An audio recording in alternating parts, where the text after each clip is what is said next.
दोस्तों, इस वीडियो में हम लोग बिहार स्टेट कंप्यूटर साइंस के लिए DBMS यानी डेटाबेस मैनेजमेंट सिस्टम को एक सिंगल वीडियो में देखने वाले हैं। इस वीडियो को अगर आपने काफ़ी ध्यान से देख लिया तो मैं आपको इस बात की एश्योरेंस करता हूं कि इससे बाहर कोई भी कंसेप्ट्स आपके एग्जाम में नहीं पूछे जाएंगे, इससे बाहर क्वेश्चन नहीं पूछा जाएगा। राइट, मैंने हर एक टॉपिक को, हर एक कंसेप्ट को काफ़ी बेहतर तरीका से एक्सप्लेन किया है। इस वीडियो को देखने के बाद आप काफ़ी कॉन्फिडेंट हो जाएंगे कि आप DBMS को काफ़ी अच्छे से आंसर कर सकते हैं।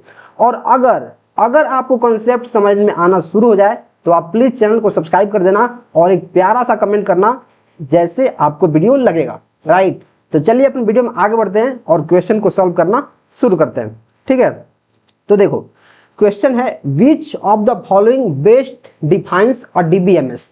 तो सबसे पहले हमारे पास क्वेश्चन निकल के आ रहा है कि जो DBMS है ये बेसिकली है क्या। राइट, तो सबको इसका फुल फॉर्म पता है कि इसका फुल फॉर्म होता है डेटाबेस मैनेजमेंट सिस्टम, ऐसा सिस्टम जो डेटाबेस को मैनेज करे। राइट, तो सबसे पहले हमारा सवाल ये है कि डेटाबेस को मैनेज तो कर रहा है और इसका फुल फॉर्म भी होता है डेटाबेस मैनेजमेंट सिस्टम। तो सबसे पहले मैं ये जानना चाहूंगा कि डेटा क्या होता है। राइट, तो सबसे पहले मुझे ये जानना काफी जरूरी हो जाएगा कि डेटा है क्या। तो देखो, कोई भी चीज मैं शुरू से इस वीडियो में जो कुछ भी बोल रहा हूँ, राइट, जो कुछ भी मैं बोल रहा हूँ, जो कुछ भी मैं लिख रहा हूँ, अगर मैं कुछ भी कर रहा हूँ, कुछ भी, तो सारा का सारा क्या है, एक डेटा है। अगर कीबोर्ड पर मैं कुछ टाइप कर रहा हूँ, कोई चीज मैं देख रहा हूँ, कोई वीडियो देख रहा हूँ, कोई टेक्स्ट बोल रहा हूँ, राइट, मैं कुछ भी कर रहा हूँ, मैं वीडियो में प्रेजेंट हो रहा हूँ, वो सारा का सारा क्या है, एक डेटा है। लेकिन यहाँ जो डेटा है वो सारे के सारे रॉ फॉर्म में है। राइट, अब क्या बोलेंगे, इसको अनऑर्गेनाइज्ड बोल सकते हैं, अनऑर्गेनाइज्ड या फिर रॉ फॉर्म। रॉ मतलब कच्चा फॉर्म में है। तो भैया पक्का फॉर्म क्या है? देखो, जो पक्का फॉर्म होता है डेटा का उसको बोलते हैं इंफॉर्मेशन। जो प्रोसेस्ड डेटा होता है, प्रोसेस्ड डेटा, मैं यहां लिखूंगा प्रोसेस्ड डेटा। जो प्रोसेस्ड डेटा होता है मतलब जिसका कुछ वैल्यू हो उसको बोलते हैं इंफॉर्मेशन। तो पहले मैं आपको डेटा और इंफॉर्मेशन में काफी बेहतर अंतर समझाता हूं, क्योंकि एग्जाम में काफी बार पूछा जाता है और कोई भी आपसे पूछ सकता है कि अगर आप DBMS पढ़े हो तो आप बताओ डेटा क्या होता है और इंफॉर्मेशन क्या होता है। राइट, तो देखो डेटा समझो, अगर मैं बोलता हूं जैसे मानो कोई आदमी है, उसका नाम है राम, उसका नाम क्या है, राम। तो सपोज करो कि कोई क्लास है, एक क्लास A है। ठीक है, कोई क्लास A है, क्लास A है, उसमें राम नाम के 3 लड़के हैं। राम नाम कितने लड़के हैं? 3। अगर मैं आपसे बोलता हूं जाओ राम को बुला कर लाओ, मैं क्या बोलता हूं? मैं बोलता हूं जाओ राम को बुला कर लाओ, तो आप जाएंगे क्लास में और पूछेंगे राम कौन है। तो राम नाम के 3 लड़के हैं, तीनों हाथ उठाएंगे। तो फिर आप कंफ्यूज हो गए कि किस राम को बुला के ले जाना है, सर ने किस राम को बोला है, मुझे तो समझ में आ ही नहीं रहा है। राइट, तो उस समय आपको इंफॉर्मेशन काम आएगी। तो जो डेटा है वो अनऑर्गेनाइज्ड है, जिससे कोई भी वैल्यू डिटरमाइन नहीं होता है, मतलब वो प्रोसेस्ड फॉर्म नहीं है और डेटा बोलने से पता चलता ही नहीं है कि करना क्या है। राइट, अगर वहीं डेटा की जगह पे मैं आपको कंप्लीट इंफॉर्मेशन दूं, कंप्लीट इंफॉर्मेशन, ऐसे इंफॉर्मेशन क्या दूं कि जो राम है, राम वो सेक्शन A में है। ठीक है, सेक्शन A में है, उसके फादर का नाम जैसे मानो B है, उसके फादर का नाम B है, उसका घर मान लो C जगह पे है, उसका घर C जगह पे है, और उसका रोल नंबर मैं बोल दूं, उसका जो रोल नंबर है मान लो उसका 3 है। तो अगर मैं ऐसा बोलूं कि उस राम को बुला के लाओ जो सेक्शन A में पढ़ता है, जिसके फादर का नाम B है, जिसका फोन नंबर C है या फिर जिसका कॉन्टेक्ट नंबर C है और जिसका रोल नंबर 3 है, तो क्या आप कंफ्यूज होंगे? तो आप बोलोगे सर नहीं, मैं तो कंफ्यूज नहीं होऊंगा। क्यों? क्योंकि यार मैंने आपको कंप्लीट इंफॉर्मेशन दे दी है राम की। आप जाओगे तो आप उसी राम को पकड़ कर लाओगे जिसको हमने कहा है। राइट, तो ये हो गया कंप्लीट इंफॉर्मेशन, इसको बोलते हैं इंफॉर्मेशन। इंफॉर्मेशन मतलब प्रोसेस्ड डेटा, जिसके हेल्प से हम चीजों को डिटरमाइन कर सकें। और डेटा क्या होता है? डेटा होता है अनऑर्गेनाइज्ड या फिर रॉ फॉर्म्स, जिसका कोई वैल्यू है ही नहीं। अगर उसकी प्रोसेसिंग नहीं की जाए तो डेटा क्या है? कुछ नहीं है, मतलब उसका कोई वैल्यू है ही नहीं। राइट, तो अभी आप समझ लीजिए कि डेटा क्या है और इंफॉर्मेशन क्या है।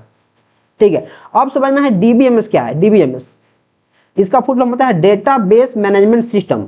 डेटाबेस मैनेजमेंट सिस्टम मतलब एक ऐसा सिस्टम जो डेटाबेस हमारा है उसको मैनेज करेगा।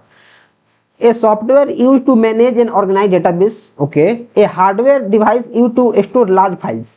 देखो एक हार्डवेयर डिवाइस जो लार्ज फाइल को स्टोर करता है उसको हम डेटाबेस मैनेजमेंट सिस्टम नहीं बोल देंगे, उसको हम स्टोरेज डिवाइस बोलेंगे। जैसे मान लो HDD है, एक हार्डवेयर है जो काफी सारे लार्ज डेटा को स्टोर करता है, तो ये हमारा है स्टोरेज डिवाइस, ना कि डेटाबेस। भगाओ इसको। एक टूल फॉर एडिटिंग स्प्रेडशीट्स, एक ऐसा टूल जो स्प्रेडशीट्स मतलब एक्सेल के फाइल्स को एडिट करे, ये थोड़ी हो जाएगा। भगाओ। तो क्या होगा, ये सॉफ्टवेयर एक ऐसा सॉफ्टवेयर जिसके हेल्प से हम लोग डेटाबेस को मैनेज करते हैं, ऑर्गेनाइज करते हैं, क्रिएट करते हैं, डिलीट करते हैं, अपडेट करते हैं, और पता नहीं कितने टाइप के ऑपरेशन हम लोग उस पर परफॉर्म करते हैं, उसको क्या बोलते हैं, डेटाबेस मैनेजमेंट सिस्टम। राइट। तो अब मैं वीडियो में आगे बढ़ता हूं, आपको नेक्स्ट क्वेश्चन समझाने की कोशिश करता हूं। Which of the following best describes a key difference between a file system and a DBMS। देखो अब सवाल ये है कि भैया यार आप DBMS के बारे में तो बता दिए कि DBMS एक ऐसा सॉफ्टवेयर है जो हमारा डेटा को मैनिपुलेट करता है, स्टोर करता है, डिलीट करता है, और भी पता नहीं बहुत सारे टाइप्स के ऑपरेशंस करता है। तो जो DBMS है इसकी हमें जरूरत पड़े ही क्यों, जब हमारे पास फाइल सिस्टम था। जब हमारे पास फाइल सिस्टम था ही तो इसकी जरूरत हमें पड़े ही क्यों। राइट। तो देखो जो फाइल सिस्टम था, फाइल सिस्टम ये हमारे डेटा को फाइल्स और फोल्डर्स के रूप में स्टोर करता था। राइट। और फाइल्स फोल्डर्स में डेटा को मैनेज करना, डेटा को इंसर्ट करना, और कोई डुप्लीकेट डेटा है उसको रिमूव करना। अगर मानो कोई एम्प्लॉय है, ठीक है, उसकी विदाई हो रही है, या फिर जो एम्प्लॉय है मानो कि वो मर गया है, जो एम्प्लॉय काम कर रहा था पहले वो मर गया है, तो फिर उसके डेटा को रिमूव करना, जितने जगह उसके डेटा है सबको रिमूव करना, और एक नाम के अगर 10 लोग हैं तब तो काफी चैलेंजिंग टास्क हो जाता था फाइल सिस्टम में चीजों को मैनेज करने में। राइट। तो उन सारे दिक्कत को दूर करने के लिए DBMS का इजाद हुआ, DBMS मार्केट में आया और सारी की सारी चीजों को एकदम अच्छे से सॉल्व कर दिया जितनी भी दिक्कत थी। तो जो फाइल सिस्टम है वो ट्रेडिशनल फॉर्म है डेटा को सेव करने का। आजकल लार्ज अमाउंट ऑफ डेटा को हम लोग फाइल सिस्टम में सेव नहीं कर सकते हैं। और फाइल सिस्टम का एक दिक्कत और था, क्या था कि एक बार में बहुत सारे लोग डेटा को एक्सेस नहीं कर सकते हैं। एक बार में एक आदमी, सिंगल आदमी डेटा को एक्सेस करेगा। तो आंसर है file system provide data security better than DBMS। क्या जो फाइल सिस्टम है वो DBMS से ज्यादा सिक्योर है? ये कैसे हो गया भाई? नहीं। DBMS allows multiple users to access data concurrently while file system do not।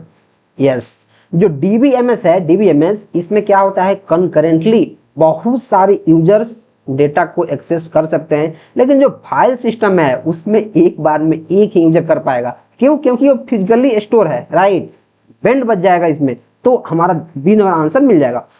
File systems use tables two manage data relationship. नहीं, ये तो हमारा DBMS होता है, जो RDBMS होता है। RDBMS टेबल्स में स्टोर करता है। DBMS can not handle large amount of data. DBMS handle करता है, फाइल सिस्टम नहीं करता है, तो ये स्टेटमेंट गलत है। तो आंसर हमारा बी देखने को मिल जाएगा। Right. Next, which of the following is a characteristics of DBMS। बोल रहा है कि जो DBMS है, जो DBMS इसका कैरेक्टरिस्टिक्स क्या है, मतलब कौन से इसमें विशेष गुण है जो DBMS को एक काफी रिलायबल स्टोरेज बनाता है। राइट। तो क्या, data redundancy control, image compression, real time operating system support, more than one of the above. हमारे पास क्वेश्चन नंबर 3। तो जो DBMS है, DBMS डेटाबेस मैनेजमेंट सिस्टम, क्या वो रियल टाइम ऑपरेटिंग सिस्टम का सपोर्ट है? नहीं। ऑपरेटिंग सिस्टम का क्या इसका काम है? कुछ नहीं। क्या इमेज को कंप्रेस करता है? नहीं। जो इमेज को कंप्रेस करने वाले अलग टेक्निक है, जो इमेज को लॉसी और लॉसलेस कंप्रेशन में करते हैं। इसके बारे में मैंने आपको इसके पहले वीडियो में बताया हुआ है। राइट। इमेज कंप्रेशन का काम नहीं, इमेज को स्टोर करने का अगर बात हो, जो DBMS है, इमेज को अगर स्टोर करने की बात हो, अलग अलग टाइप्स के डेटा को स्टोर करने की बात हो, तब DBMS को हम काम में लेते हैं, ना कि इमेज को कंप्रेस करने में। तो आंसर ये नहीं होगा। Data redundancy control, yes. देखो जो डेटा होता है वो बहुत रिडंडेंट हो जाता है फाइल सिस्टम में, मतलब डुप्लीकेट। अगर मैं रिडंडेंट की बात करूं तो डुप्लीकेट। मैंने आपको पहले ही बताया है कि जो फाइल सिस्टम है, फाइल सिस्टम, इसमें डुप्लीकेट डेटा एंट्री होने का चांस बहुत ज्यादा रहता था। क्योंकि जैसे मानो कि कोई आदमी है, राम, मैं मान लेता हूं, राम का एग्जांपल ले रहा हूं कि पहले से डेटाबेस में राम नाम से कोई आदमी काम कर रहा है, मतलब कोई है, फिर कोई नया एम्प्लॉय आया, उसका भी नाम राम है। राइट। तो फिर उसका जब एंट्री होगा तो डेटा हमारा डुप्लीकेट हो गया। डुप्लीकेट हो गया भले इसका एम्प्लॉय आईडी अलग है, उसका एम्प्लॉय आईडी अलग है, लेकिन राम जो अगर नाम सेम है तो डुप्लीकेट डेटा हो रहा है, राइट। तो फिर इसको फिल्टर करना कि ये राम दूसरा है और जो नया राम आया है वो दूसरा है, ये फाइल सिस्टम में काफी चैलेंजिंग टास्क हो जाता था। वहां काफी ज्यादा डेटा रिडंडेंट हो जाते थे, तो उसको फेच कर पाना, चीजों को एक्सप्लोर कर पाना, उसमें कोई भी ऑपरेशन परफॉर्म कर पाना किसी जंग से कम नहीं था, राइट। तो जो रिडंडेंसी है उसको कंट्रोल करता है डीबीएमएस। इसमें हर एक जो इम्प्लॉय होता है, हर एक चीजें होती हैं, उसको यूनिक आईडी असाइन किया जाता है जिसको हम प्राइमरी की बोलते हैं, और उसके हेल्प से हम लोग चीजों को कंट्रोल करते हैं। और हम चाहते हैं कि इस राम को हटाया जाए या फिर इस आदमी को हटाया जाए, तो उस आदमी को हम लोग काफी आसानी से इसमें हटा सकते हैं, और जो डुप्लीकेट डेटा है उसको हम लोग काफी हद तक कम कर सकते हैं।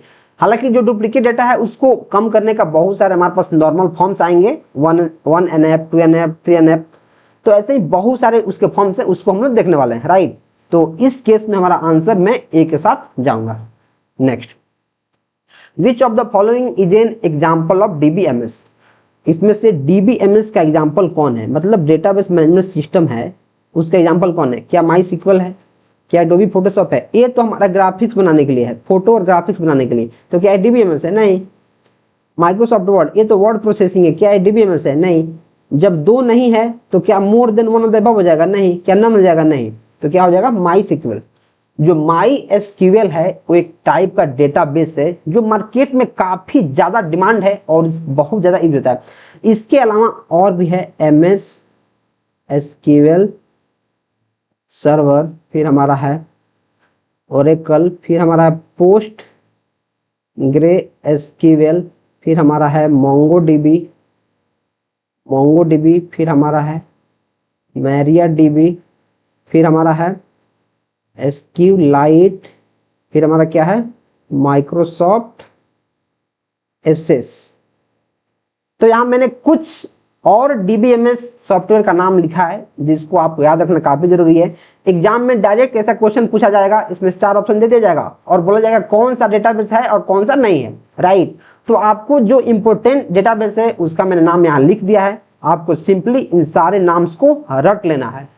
इतना बार पढ़ना है कि आपको रटा जाए, राइट, क्योंकि डायरेक्ट क्वेश्चन पूछा जाएगा। और अगर आपको पता नहीं है कि जो ओरेकल है वो डीबीएमएस है, या फिर जो एसक्यूलाइट है वो डीबीएमएस है, या फिर जो माइक्रोसॉफ्ट एसएस है डीबीएमएस है, तो फिर आप चक्कर खा जाएंगे और आप गलत टिक मार देंगे, right. Next, which of the following options correctly represent cloud service models like IaaS, PaaS और सास। आस मतलब infrastructure as a service, PaaS मतलब platform as a service, SaaS मतलब सॉफ्टवेयर एज अ सर्विस। देखो IaaS इसका direct full form पूछा जाएगा, क्या होगा? Infrastructure as a service, PaaS मतलब प्लेटफॉर्म एज अ सर्विस, और सास मतलब software as a service, right. तो तीनों फुल फॉर्म पहले आपको याद रखना है। और इसका मतलब क्या होता है? देखो जो आस होता है, आस ये हमारा, यहां लिखता हूं, ये हमारा नेटवर्क सपोर्ट में हेल्प करता है। मैं यहां लिखता हूं नेटवर्क सपोर्ट। और देखो जो पास होता है, पास ये होता है ऐप एंड वेबसाइट होस्टिंग में काम करता है, वेबसाइट होस्ट करने में काम आता है। और एक जो होता है सास, सॉफ्टवेयर एज ए सर्विस, ये हमारा क्या करता है? एप्लीकेशंस और गेम्स। इसका बहुत तगड़ा एग्जांपल है। बहुत सारे लोग समझ पा ही नहीं रहे होंगे कि इसका मतलब क्या है। देखो आस मतलब infrastructure as a service, PaaS platform as a service, SaaS software as a service.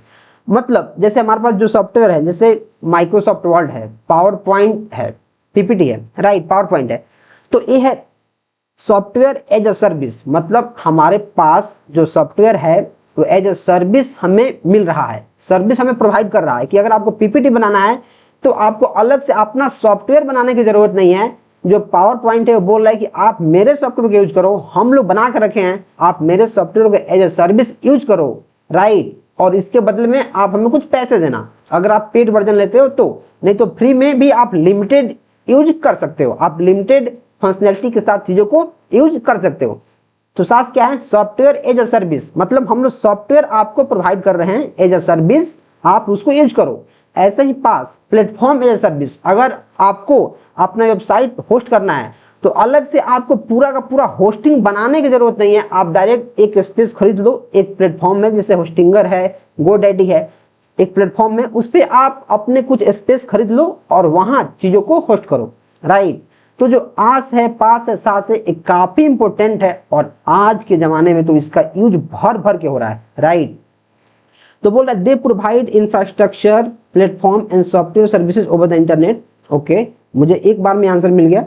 They are the types of operating system, नहीं। They are programming language used by AI, नहीं।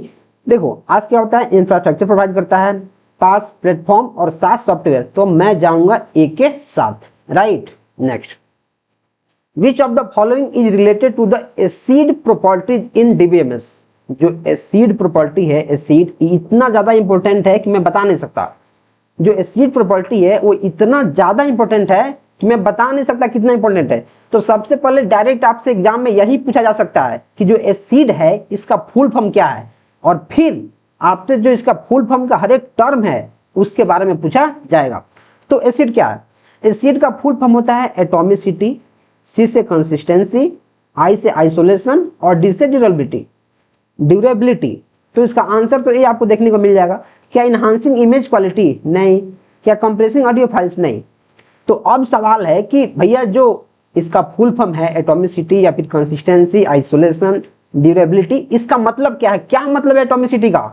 तो देखो एटॉमिसिटी का ये मतलब है जो एसिड प्रॉपर्टी, एसिड प्रॉपर्टी वो ट्रांजैक्शन में यूज होता है। जैसे कोई भी हम लोग ऑनलाइन ट्रांजैक्शन करते हैं, कोई भी पेमेंट करते हैं, पेमेंट से रिलेटेड जितनी भी चीजें हम करते हैं वो एसिड प्रॉपर्टी को फॉलो करता है।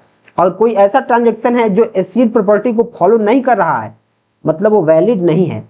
और कोई भी ट्रांजैक्शन जो वैलिड है उसको एसिड प्रॉपर्टी को फॉलो करना ही पड़ेगा, कोई चांस है ही नहीं, देयर इज नो वे, कोई रास्ता नहीं है, एसिड को फॉलो करना पड़ेगा। तो अब देखो जो एसिड है इसमें जो एटॉमिसिटी है इसका मतलब क्या है, इसका मतलब है ऑल और नथिंग। अब क्या समझे इसका मतलब, इसका मतलब है अगर आप किसी के पास, जैसे मानो कोई पर्सन ए है, ए वो बी को 1000 रुपया सेंड कर रहा है, तो एटॉमिसिटी इन ट्रांजैक्शन का क्या मतलब है कि अगर 1000 रुपया सेंड कर रहा है तो या तो 1000 रुपया इसके खाता में चल जाएगा, अगर सेंड कर रहा है तो 1000 रुपया इसके खाता में चल जाएगा या फिर नहीं जाएगा। ध्यान समझो, ध्यान से मैं क्या बोला हूं, ऑल या फिर नथिंग।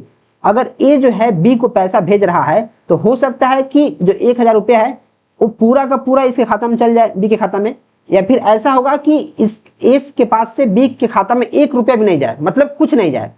इसका मतलब है ऑल या फिर नथिंग। ऐसा कभी नहीं होगा कि जो ए है वो एक बार में 1000 रुपया भेज रहा है और बी के पास 800 चला गया और 200 बाकी लग गया, ऐसा कभी नहीं होगा। जो एटॉमिसिटी है उसका मतलब है ऑल या फिर नथिंग, या तो सारा का सारा पैसा जाएगा या फिर पैसा नहीं जाएगा, राइट। कंसिस्टेंसी, इसका मतलब समझो, जो कंसिस्टेंसी है उसका क्या मतलब है, इसका मतलब है कि जो ट्रांजैक्शन होने से पहले का जो स्थिति है वो ट्रांजैक्शन होने के बाद की स्थिति के बराबर हो। जैसे देखो, जैसे ए के पास 10 रुपया है, ठीक है, और बी के पास 5 रुपया है, ठीक है। तो ए और बी, यहां समझो ए और बी के पास टोटल रुपया कितना है, 15 रुपया। अब जो ए है वो 5 रुपया भेजना चाह रहा है बी को, 5 रुपया बी के पास भेजेगा, तो 5 रुपया भेजेगा मतलब इसमें से 5 रुपया माइनस हो जाएगा, तो कितना बच जाएगा 5, और 5 रुपया भेज रहा है तो बी में प्लस हो जाएगा, तो कितना हो जाएगा 10। मतलब जो ट्रांजैक्शन से पहले ए और बी दोनों मिला कितना था 15, अब ट्रांजैक्शन के बाद ए के पास बच गया 5, ए के बाद 5 बच गया और बी के पास आ गया 10, तो हो जाएगा 15। मतलब कोई भी ट्रांजैक्शन कंसिस्टेंट तभी कहलाएगा जब उसके ट्रांजैक्शन होने से पहले की स्थिति और ट्रांजैक्शन होने के बाद की स्थिति दोनों बराबर हो। जैसे ए और बी पहले मिला के 15 रुपया था, पहले ए के पास 10 था और बी के पास 5 था, 15 था, ठीक है। जब ट्रांजैक्शन हो गया तो ए के पास 5 बच गया और बी के पास 10 हो गया, क्योंकि 5 रुपया इसने भेज दिया, तो इसके पास हो गया 5 + 10 15। तो इसको बोलते हैं कंसिस्टेंसी। कंसिस्टेंसी मतलब क्या होता है, एक valid state before the transaction is equal to after the transaction, right. Next, isolation, इसका क्या मतलब है, इसका मतलब है कि सेपरेट ट्रांजैक्शन। ऐसा कभी नहीं होगा, देखो यहां से ऐसा कभी नहीं होगा, जैसे मैंने यहाँ ए है, इसके पास 1000 रुपया, ठीक है, और कोई बी है, इसके पास ऐसा कभी नहीं होगा कि जो ए है वो एक ही समय में 500 रुपया जो है वो बी को भेज दे और 500 रुपया उसी समय सी को भेज दे। जो ए है, जैसे मान लो मैं टाइम लेता हूँ 10 बजे, मैं नेट टाइम लेता हूँ 10 बजे, ठीक है, 10 AM मैं टाइम लेता हूँ। एक टाइम पे मतलब 10 बजे ही, एग्जैक्ट 10 बजे, ऐसा कभी नहीं हो सकता है कि 2 ट्रांजेक्शन हो जाए या फिर 2 से ज्यादा ट्रांजेक्शन हो जाए, संभव ही नहीं है। तो आइसोलेशन का मतलब ये है कि एक बार में एक ट्रांजेक्शन ही होगा, हर एक ट्रांजेक्शन सेपरेट होगा, हर एक ट्रांजेक्शन अलग अलग होगा, राइट। हर एक ट्रांजेक्शन क्या होगा, अलग। आइसोलेशन मतलब हर एक ट्रांजेक्शन सेपरेट होगा, हर एक ट्रांजेक्शन अलग अलग होगा, राइट। इसका मतलब क्या है, आइसोलेशन। और है ड्यूरेबिलिटी, इसका क्या मतलब है, परमानेंट चेंज। एक बार अगर ट्रांजेक्शन हो गया तो फेल नहीं हो सकता है, अगर फेल हो गया तो फिर पास नहीं हो सकता है। क्या मतलब, देखो जो ए है, मान लो कि वो 50 रुपया या फिर 100 रुपया बी को भेज रहा है, ठीक है। ड्यूरेबिलिटी का मतलब क्या है, 100 रुपया वो बी को भेज रहा है। तो ऐसा नहीं होगा कि पहले ट्रांजेक्शन फेल हो जाए, बोल दिए ट्रांजेक्शन हैज बीन फेल्ड, और फिर 10 मिनट बाद बोले कि नहीं पास हो गया, पैसा चला गया। ऐसा कभी नहीं होगा, परमानेंट चेंज होगा। या अगर ट्रांजेक्शन सक्सेसफुल हो गया तो सक्सेसफुल हो गया, अगर फेल हो गया तो फेल हो गया। ऐसा कभी नहीं होगा कि आप 100 रुपये भेजने चाह रहे हो और अभी आपका ट्रांजेक्शन फेल हो गया। प्रोसेसिंग का बात नहीं कर रहा हूं मैं, फेल्ड। अगर आपका ट्रांजेक्शन अभी फेल्ड हो गया तो ऐसा कभी नहीं होगा कि 5 मिनट 10 मिनट 24 घंटे के बाद फिर से वही ट्रांजेक्शन जो फेल हुआ है वो पास कर जाए, ऐसा कभी नहीं होगा, राइट। अगर प्रोसेसिंग में है तो वो पास नहीं हुआ है, अभी प्रोसेस कर रहा है, तो वो जा सकता है। प्रोसेसिंग का केस अलग है क्योंकि वहां ट्रांजेक्शन हुआ ही नहीं है, प्रोसेस कर रहा है, राइट। तो आई थिंक आपको एसिड प्रॉपर्टी के बारे में समझ में आया होगा। और अगर अगर आपको आ गया है तो प्लीज वीडियो को अभी पॉज करो और एक कमेंट करो यार, क्योंकि मैं इतना जान लगा पढ़ा रहा हूँ, हर एक टॉपिक को एकदम अंदर के अंदर घुस के पढ़ा रहा हूँ, राइट। तो आप प्लीज एक अच्छा सा कमेंट करें और वीडियो को देखते रहें। Next, which of the following are components of DBMS, कौन से हैं जो डीबीएमएस के कंपोनेंट है। हार्डवेयर, सॉफ्टवेयर, डेटा मैनेजर और data, okay. Software, printer, monitor, keyboard. ये डीबीएमएस का नहीं, ये तो मुझे दिख रहा है कंप्यूटर का कंपोनेंट, एक कंप्यूटर का कंपोनेंट है। Data, operating system, browser, hardware, ये भी हमारा कंप्यूटर ही है। Software, data manager, cloud storage, data. जो क्लाउड स्टोरेज है वो डीबीएमएस का कंपोनेंट नहीं है, ये आउटसाइड ऑफ डीबीएमएस है। देखो ध्यान समझो, जो क्लाउड स्टोरेज है, क्लाउड स्टोरेज, अगर मैं सारा का सारा डेटा क्लाउड पे स्टोर कर रहा हूं तब वो हो जाएगा हमारा डीबीएमएस का पार्ट। लेकिन यहाँ क्लाउड एक अलग चीज को रिप्रेजेंट कर रहा है, तो ये हमारा आंसर नहीं होगा। हमारा आंसर देखने को मिलेगा हार्डवेयर, सॉफ्टवेयर, डेटा मैनेजर और डेटा। इस चीज को आपको याद करना है, इस चीज को आपको याद ही कर लेना है, right. Next, which of the following best describes an R DBMS. जो डीबीएमएस होता है उसका फुल फॉर्म होता है डेटाबेस मैनेजमेंट सिस्टम। अगर आर आपने ऐड कर दिया तो इसका फुल फॉर्म बन जाएगा relational database management system, relational database management system. तो बोल रहा है कि जो आर डीबीएमएस है उसको कौन सा स्टेटमेंट सबसे अच्छा से डिफाइन कर रहा है। A system that stores data in tables with rows and columns and supports relationships between tables. Okay. A file storage system for multimedia files. और आपको पता है कि जो RDBMS है ये DBMS का भी एडवांस वर्जन है, तो क्या ये फाइल स्टोरेज सिस्टम हो जाएगा? नहीं, ये प्रोग्रामिंग लैंग्वेज, क्या ये प्रोग्रामिंग लैंग्वेज है वेब डेवलपमेंट के लिए? काट भगाओ इसको। A tool is for graphic design, नहीं, ये तो एडोबी फोटोशॉप है, भगाओ। तो जो रिलेशनल होता है, रिलेशन का मतलब ही होता है टेबल। जो रिलेशन होता है, रिलेशन उसका मतलब ही होता है टेबल, और टेबल का मतलब होता है क्या? रोज और कॉलम का कॉम्बिनेशन, रोज और कॉलम, राइट। तो ऐसा सिस्टम जो डेटा को टेबल्स में स्टोर करता है, रोज और कॉलम्स में, और रिलेशनशिप को सपोर्ट करता है, तो इस केस में मैं एक के साथ चला जाऊंगा, right. Next, which statement about RDBMS and DBA is correct. जो RDBMS होता है रिलेशनल डेटाबेस मैनेजमेंट सिस्टम, और जो DBA होता है मतलब डेटाबेस एडमिनिस्ट्रेटर या फिर डेटाबेस का एडमिन। जो डेटाबेस का एडमिन होता है या फिर एडमिनिस्ट्रेटर होता है उसको काफी ज्यादा रिस्पॉन्सिबल होना पड़ता है, उसकी रिस्पॉन्सिबिलिटी सबसे ज्यादा होती है। क्योंकि यार अगर एक बार डेटाबेस क्रैश कर गया तो आपको पता है कि सारा का सारा चीज हमारा डेटा से ही चल रहा है, राइट। और डेटाबेस ही क्रैश कर गया तो जो DBA है उसके ऊपर कितना प्रेशर जाएगा, कितना उसको झेलना पड़ेगा। इट माइट बी पॉसिबल उसको अपना जॉब भी लूज करना पड़ जाए, राइट, क्योंकि बहुत ज्यादा रिस्पॉन्सिबिलिटी वाली जॉब होती है। अगर आप प्राइवेट सेक्टर में काम किए होंगे या फिर आपने प्राइवेट सेक्टर का भी ज्वाइन किया होगा, आपने ट्रेनिंग की होगी, तब आपको पता चला होगा कि जो डीबीए है उसका रोल कितना तगड़ा है। राइट, बहुत मुश्किल काम है डीबीए का, लेकिन बहुत ज़्यादा पैसा इसे मिलता है। राइट, तो देखो क्या dBA manages soft storage manager only? नहीं, केवल स्टोरेज को थोड़ी करता है, और भी कुछ करता है। R DBMS stores data in tables, ठीक बात है। DBA ensures security and performance, okay. Query processor handles network, DBA installs software, नहीं। डीबीए डिजाइन यूजर इंटरफेस, ई कब से? जो डीबीए होता है वो डेटाबेस को मैनेज करने का काम करता है।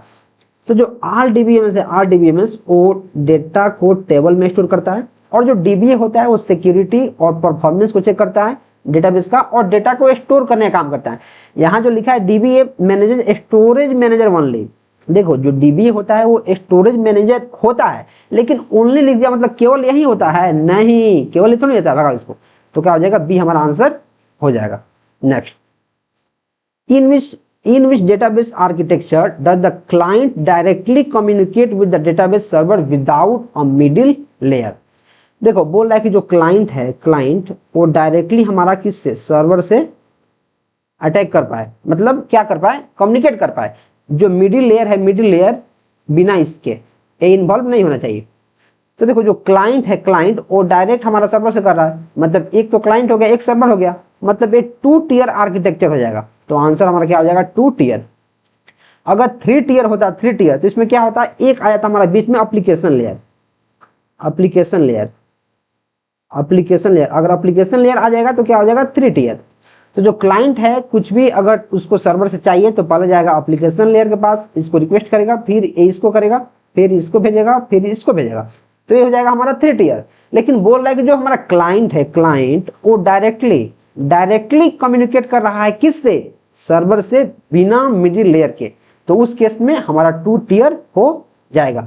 सिंगल टियर में क्या होता है, डेटाबेस और जो यूजर इंटरफेस है वो सेम मशीन पे होता है। सिंगल लेयर में क्या होता है, जो डेटाबेस होता है और जो यूजर इंटरफेस वो सेम लेयर पे होता है। 3 टियर में क्या होता है, मैंने आपको बता दिया, एक क्लाइंट होता है, एक सर्वर होता है, और एक होता है एप्लीकेशन लेयर। राइट, कोई भी काम कराना होता है क्लाइंट को सर्वर से, या फिर सर्वर को कोई भी चीज क्लाइंट को सेंड करनी होती है, तो एप्लीकेशन लेयर बीच में आता है और उसकी हेल्प से चीजें होती है। राइट, नेक्स्ट, which API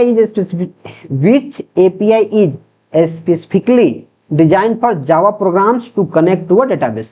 देखो जो जावा प्रोग्राम है, जावा प्रोग्राम उसको डेटाबेस से कनेक्ट करने के लिए JDBC मतलब जावा डेटाबेस कनेक्टिविटी, मैं यहाँ फुल फॉर्म लिखता हूँ, डायरेक्ट पूछा जाएगा, जावा डेटाबेस कनेक्टिविटी, एक क्या होता है, JDBC का फुल फॉर्म होता है। तो बोल रहा है कौन सा एपीआई है जो जावा प्रोग्राम्स को डेटाबेस से कनेक्ट करता है? तो जो जावा प्रोग्राम को करता है, डायरेक्ट करता है क्या, JDBC। तो आंसर क्या हो जाएगा? JDBC, जावा डेटाबेस कनेक्टिविटी। ODBC क्या होता है? ODBC होता है ओपन डेटाबेस कनेक्टिविटी। ओपन, यहाँ लिखो ओपन, और फिर database connectivity, open database connectivity. ये क्या करता है, जावा के अलावा, जैसे जावा के जो अलावा हो गया, जैसे मानो C++ हो गया, या फिर पाइथन हो गया, या फिर C हो गया, पर्ल हो गया, इन सारी लैंग्वेज को डेटाबेस से कनेक्ट करने के लिए हम लोग ओपन डेटाबेस कनेक्टिविटी का हेल्प लेते हैं। XML क्या होता है, एक्सटेंसिबल मार्कअप लैंग्वेज, और HTTP hyper text transfer protocol जो वेब ब्राउजिंग में काम आता है, वेब ब्राउजिंग। राइट, तो अगर जावा प्रोग्राम को कनेक्ट करना है डेटाबेस से तो JDBC, बाकी सारे लैंग्वेज को करना है तो ODBC। अब सवाल ये है कि भैया यार जो JDBC है इसको तो आपने बता दिया कि जावा प्रोग्राम से कनेक्ट हो जाएगा, क्या जो ODBC है, ODBC अगर ऐसा क्वेश्चन पूछ दे कि जो ODBC है क्या उसके हेल्प से जावा प्रोग्राम को हम लोग डेटाबेस से कनेक्ट कर सकते हैं? क्वेश्चन समझो, क्या जो ODBC है उसके हेल्प से जावा प्रोग्राम को डेटाबेस से कनेक्ट किया जा सकता है? तो आंसर है यस, आंसर यस है कि हाँ हो जा सकता है, लेकिन ये रिकमेंड नहीं किया जाता है, ये रिकमेंडेड नहीं है, क्योंकि जावा के लिए जब खुद का उसका कनेक्टिविटी सेंटर है JDBC, तो फिर उसको दूसरे का हेल्प क्यों लेना है? आप कर सकते हैं लेकिन रिकमेंडेड नहीं है। Right, next, ODBC is mainly used for connecting applications to database in which environment? जो हमारा ODBC होता है, ODBC मतलब ओपन डेटाबेस कनेक्टिविटी, उसके हेल्प से आप किस टाइप्स की एप्लीकेशंस को कनेक्ट करते हैं। क्या जावा को करते हैं? जावा को आप कर सकते हैं, इसके लिए हम लोग JDBC करते हैं, तो ये तो हमारा आंसर नहीं होगा। विंडोज को करते हैं, यस।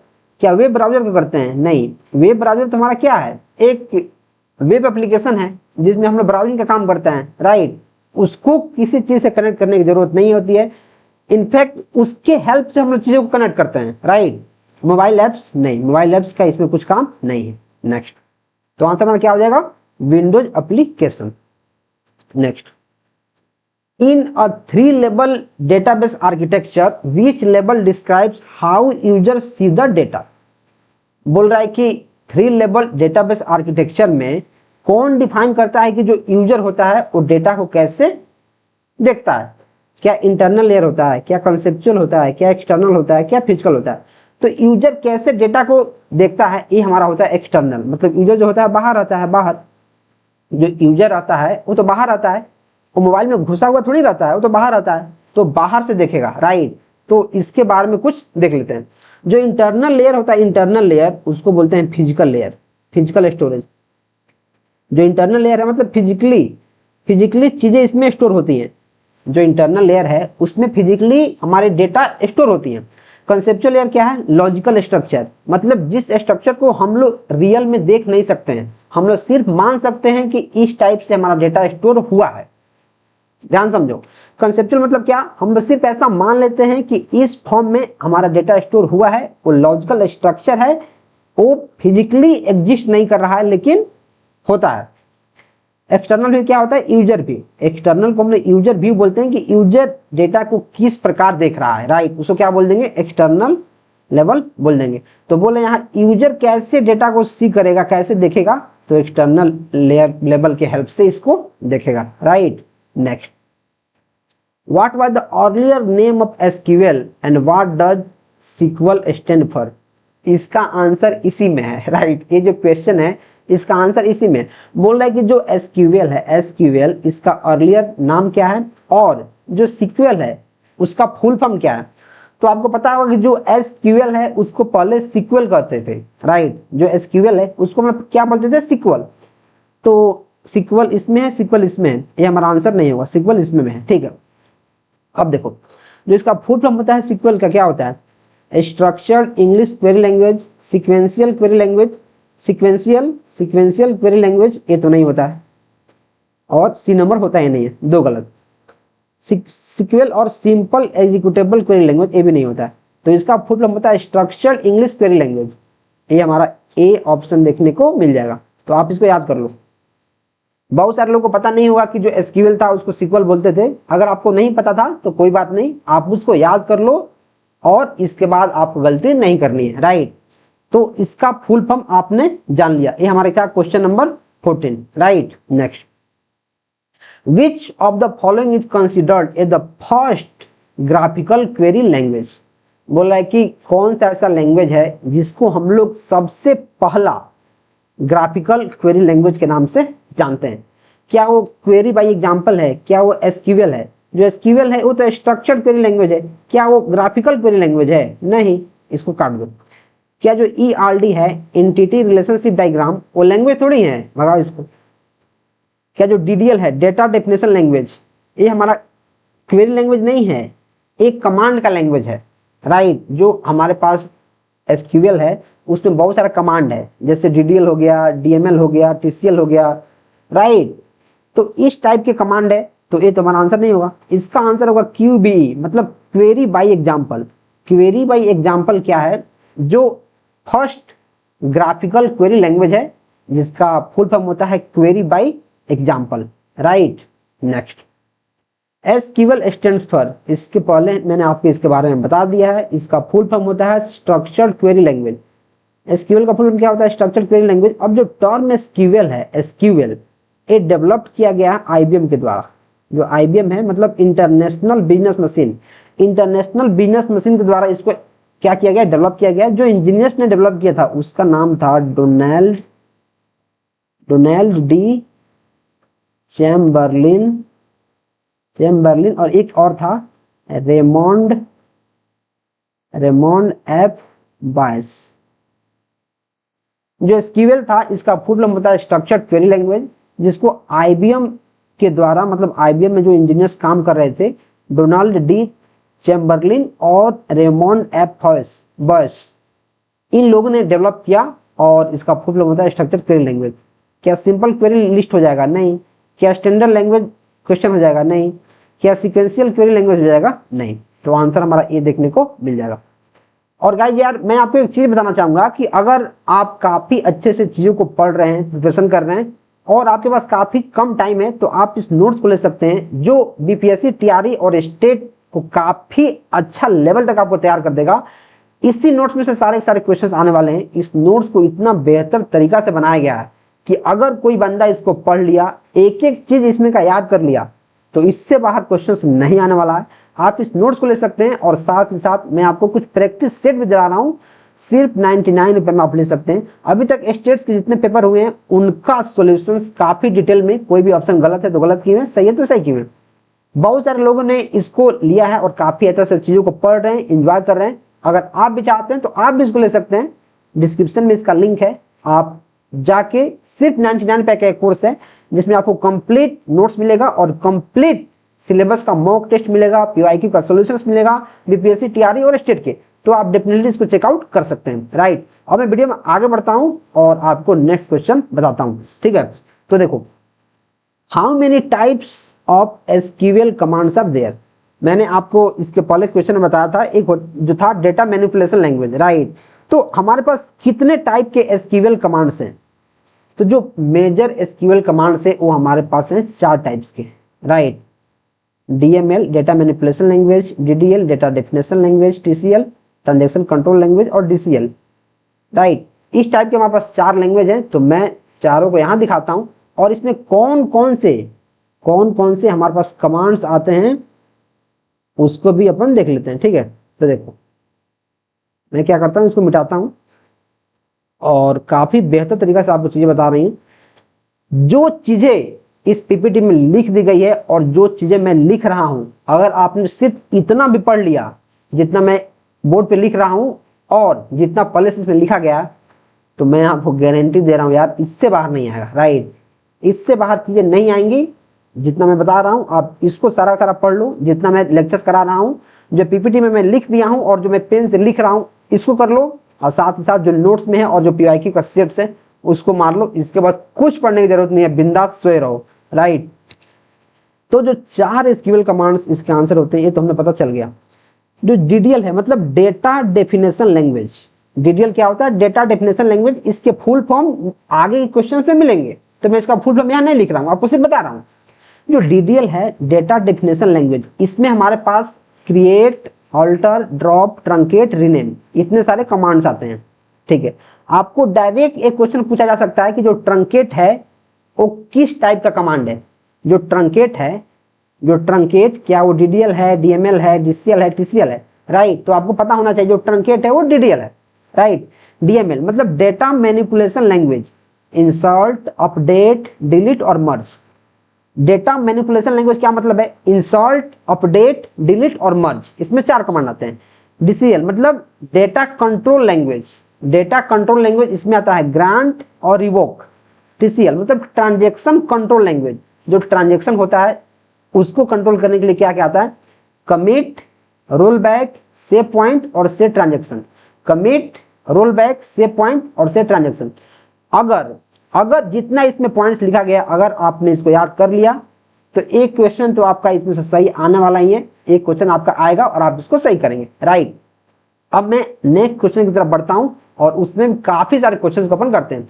और एक है हमारा डीक्यूएल, डीक्यूएल मतलब data query language, data query language. लेकिन जो स्टैंडर्ड है उसको आप 4 ही मानो। जो सेलेक्ट है, सेलेक्ट और डेटा क्वेरी लैंग्वेज है। हालांकि बहुत सारे किताब में आपको 5 देखने को मिल जाएगा, जो मॉडर्न किताब से उसमें 5 मिल जाएगा, राइट। तो मैं आपको एक चीज रिकमेंड कर देता हूं कि अगर ऑप्शंस में 4 रहेगा, हाईएस्ट नंबर 4 ही रहेगा, 5 नहीं रहेगा, तो आप 4 के साथ जाना। और अगर 5 रहेगा, जैसे इस केस में 5 है, तो आप 5 की तरफ जाना, राइट। क्योंकि जो DQL है डेटा क्वेरी लैंग्वेज, इसमें सिर्फ एक सेलेक्ट आता है, सेलेक्ट कमांड, आजकल इसको इसमें रखा गया है और 5 बना गया है, राइट। तो मॉडर्न अगर आप किताब पढ़ रहे हैं तो आप 5 के साथ जाएं, अगर ऑप्शन में 5 है ही नहीं तो आप 4 डेफिनेटली मारें, 4 हमारे काफी मेन होते हैं, राइट। तो मैं जाऊंगा इस समय अब 5th के साथ, राइट, इसको काट दो। Next, which of the following is a DDL command in SQL. DDL command कौन सा है, डीडीएल कमांड कौन सा है? क्या सिलेक्ट है, सिलेक्ट तो डीक्यूएल है, डेटा क्वेरी लैंग्वेज। क्या इंसर्ट है, इंसर्ट मतलब मैनिपुलेशन, डेटा मैनिपुलेशन लैंग्वेज। क्या क्रिएट है, यस। क्या अपडेट है, अपडेट भी है, डेटा मैनिपुलेशन लैंग्वेज। तो इसका आंसर हमें सी देखने को मिल जाएगा। इसका आंसर क्या होगा, सी, क्रिएट। देखो डायरेक्ट क्वेश्चन पूछा गया कि नहीं, तो अगर आपको क्रिएट के बारे में पता नहीं था पहले, अगर आप नहीं पढ़ते तो क्या आप इसका आंसर कर पाते? नहीं कर पाते। इसलिए जो यहाँ टेबल दिया गया है आप इसको तोते की तरह रट लो, एकदम तोता की तरह इसको रट लो, एकदम जो चारों टेबल है इसको रट लेना है, right. Next, which of the following is a DML, data manipulation language. क्या जो क्रिएट है वो मैनिपुलेशन का काम कर रहा है? मैनिपुलेशन मतलब उसमें डेटा कुछ मैं जोड़ रहा हूँ, घटा रहा हूँ, माइनस कर रहा हूँ, ऐसा कुछ कर रहा हूँ, मैनिपुलेट। तो क्या जो क्रिएट की हेल्प से मैनिपुलेशन काम करते हैं? नहीं, इसको काट दो। क्या अपडेट हो जाएगा? बिल्कुल अपडेट हो जाएगा। क्या ग्रांट हो जाएगा? नहीं। ग्रांट क्या होता है? मैंने आपको पहले बताया था, जो ग्रांट और रिवोक क्या होता है? Data control language, data control language DCL. देखो मैंने आपको यहाँ ग्रांट और रिवोक के बारे में बताया है। ग्रांट और रिवोक क्या है? Data control language, right. Next, DCL हो गया। कमिट क्या है? ये transaction control language, transaction control language. तो हमारा आंसर क्या हो जाएगा? अपडेट। आंसर क्या हो जाएगा? Update.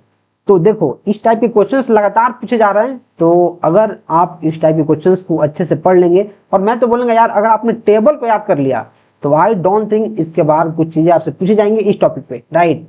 Next, which of the following DCL मतलब data control language. Data control language कौन है? क्या सिलेक्ट है? ये तो हमारा है डीक्यूएल, डेटा क्वेरी लैंग्वेज। क्या ग्रांट है? डेटा कंट्रोल लैंग्वेज, कंट्रोलिंग का काम कौन करता है? क्या ग्रांट हो जाएगा? बिल्कुल। क्या डिलीट हो जाएगा? ये तो डेटा मैनिपुलेशन लैंग्वेज है। क्या इंसर्ट हो जाएगा? ये भी डेटा मैनिपुलेशन लैंग्वेज है, इंसर्ट।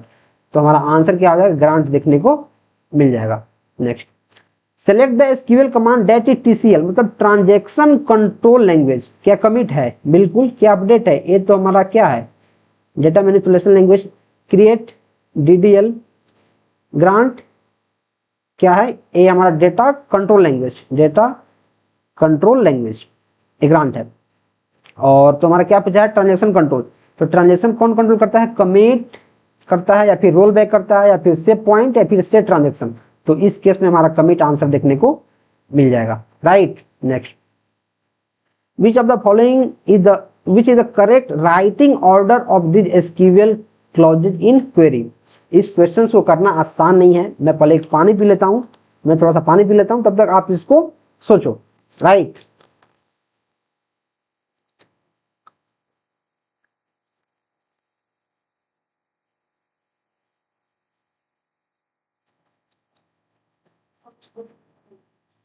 देखो क्वेश्चन क्या है? क्वेश्चन है कि जो एसक्यूएल हम लोग क्वेरी लिखते हैं उसका राइटिंग ऑर्डर क्या है। एक होता है राइटिंग ऑर्डर और एक होता है एग्जीक्यूशन ऑर्डर। पहला है कि किस ऑर्डर में हम लोग राइट करते हैं, लिखते किस ऑर्डर में। और एक क्वेश्चन और पूछा जा सकता है कि किस ऑर्डर में जो हमारा क्वेरी है वो एग्जीक्यूट होता है। तो क्या सबसे पहले हम लिखते हैं from, from where group by, मतलब जैसे हम लोग लिखते हैं, जैसे मानो कुछ सिलेक्ट करना है तो सिलेक्ट स्टार फ्रॉम टेबल का नाम वेयर, कुछ कंडीशन देते हैं। तो सबसे पहले हम निकाल लेते हैं सिलेक्ट, फिर फ्रॉम। तो पहले फ्रॉम लिख देंगे? नहीं, पहले सिलेक्ट लिख देंगे, यस, फिर फ्रॉम लिख देंगे, यस, फिर वेयर लिख देंगे, बिल्कुल ये हमारा सही दिख रहा है मुझे। फिर ग्रुप बाई, फिर हैविंग, फिर ऑर्डर बाई। पहले वेयर ही लिख देंगे? नहीं, ये तो गलत हो जाएगा। पहले सिलेक्ट लिखेंगे, ठीक है, फिर वेयर लिख देंगे? नहीं, सिलेक्ट के बाद पहले हम फ्रॉम लिखेंगे, तो हमारा ये गलत है, ये गलत। तो मैं जाऊंगा बी के साथ। देखो ये हमारा क्या था? राइटिंग ऑर्डर, मतलब किस ऑर्डर में हम लिखते हैं। तो अगर आपने क्वेरी के बारे में थोड़ा बहुत पढ़ा होगा तो आपको पता होगा कि सबसे पहले हम क्या लिखते हैं? सबसे पहले लिखते हैं सिलेक्ट। सबसे पहले क्या लिखते हैं? सबसे पहले सिलेक्ट लिखते हैं। सिलेक्ट जो चीज हमें सिलेक्ट करना है, जैसे मानो मुझे सारा चीज सिलेक्ट करना है तो स्टार लिख दिया। अगर कोई स्पेसिफिक चीज सेलेक्ट करना होता है तो उसका नाम लिखते हैं, राइट। तो सिलेक्ट दैट स्पेसिफिक चीज फ्रॉम टेबल का नाम और वहां वेयर मतलब कंडीशन लगाने के लिए। तो सिलेक्ट फ्रॉम वेयर, ये हमारा आंसर देखने को मिल जाएगा। अगर राइटिंग ऑर्डर की बात है तो अगर अगर अगर ये एग्जीक्यूशन की बात आ जाए तो चीजें अलग हो जाएंगी, राइट। तो देखो यहाँ मैं एग्जांपल यहाँ कुछ अटैच किया हूँ आपको समझाने के लिए। देखो सिलेक्ट डिपार्टमेंट, डिपार्टमेंट का count as employee count, employee count में इसका एलियाज है फ्रॉम एम्प्लॉय, एम्प्लॉय टेबल से। तो पहले सिलेक्ट फ्रॉम, फिर वेयर, फिर group by, having, order by. Select from where, group by, having, order by, ये हमारा आंसर देखने को मिल जाएगा। Next, what is the correct logical order of execution? Yes, वो हमारा था राइटिंग ऑर्डर और ये हमारा है एग्जीक्यूशन ऑर्डर। तो अब बताना है किस ऑर्डर में चीजें एग्जीक्यूट होती हैं। तो देखो जो राइटिंग ऑर्डर था क्या उसी ऑर्डर में चीजें एग्जीक्यूट होती हैं? नहीं, उस ऑर्डर में नहीं होती। तो जो सबसे पहले सिलेक्ट था, सिलेक्ट स्टार, ये तो गलत हो जाएगा। क्या पहले वेयर आ जाएगा? नहीं, पहले आता है फ्रॉम, पहले फ्रॉम आ जाएगा, ठीक है। पहले क्या आएगा? फ्रॉम।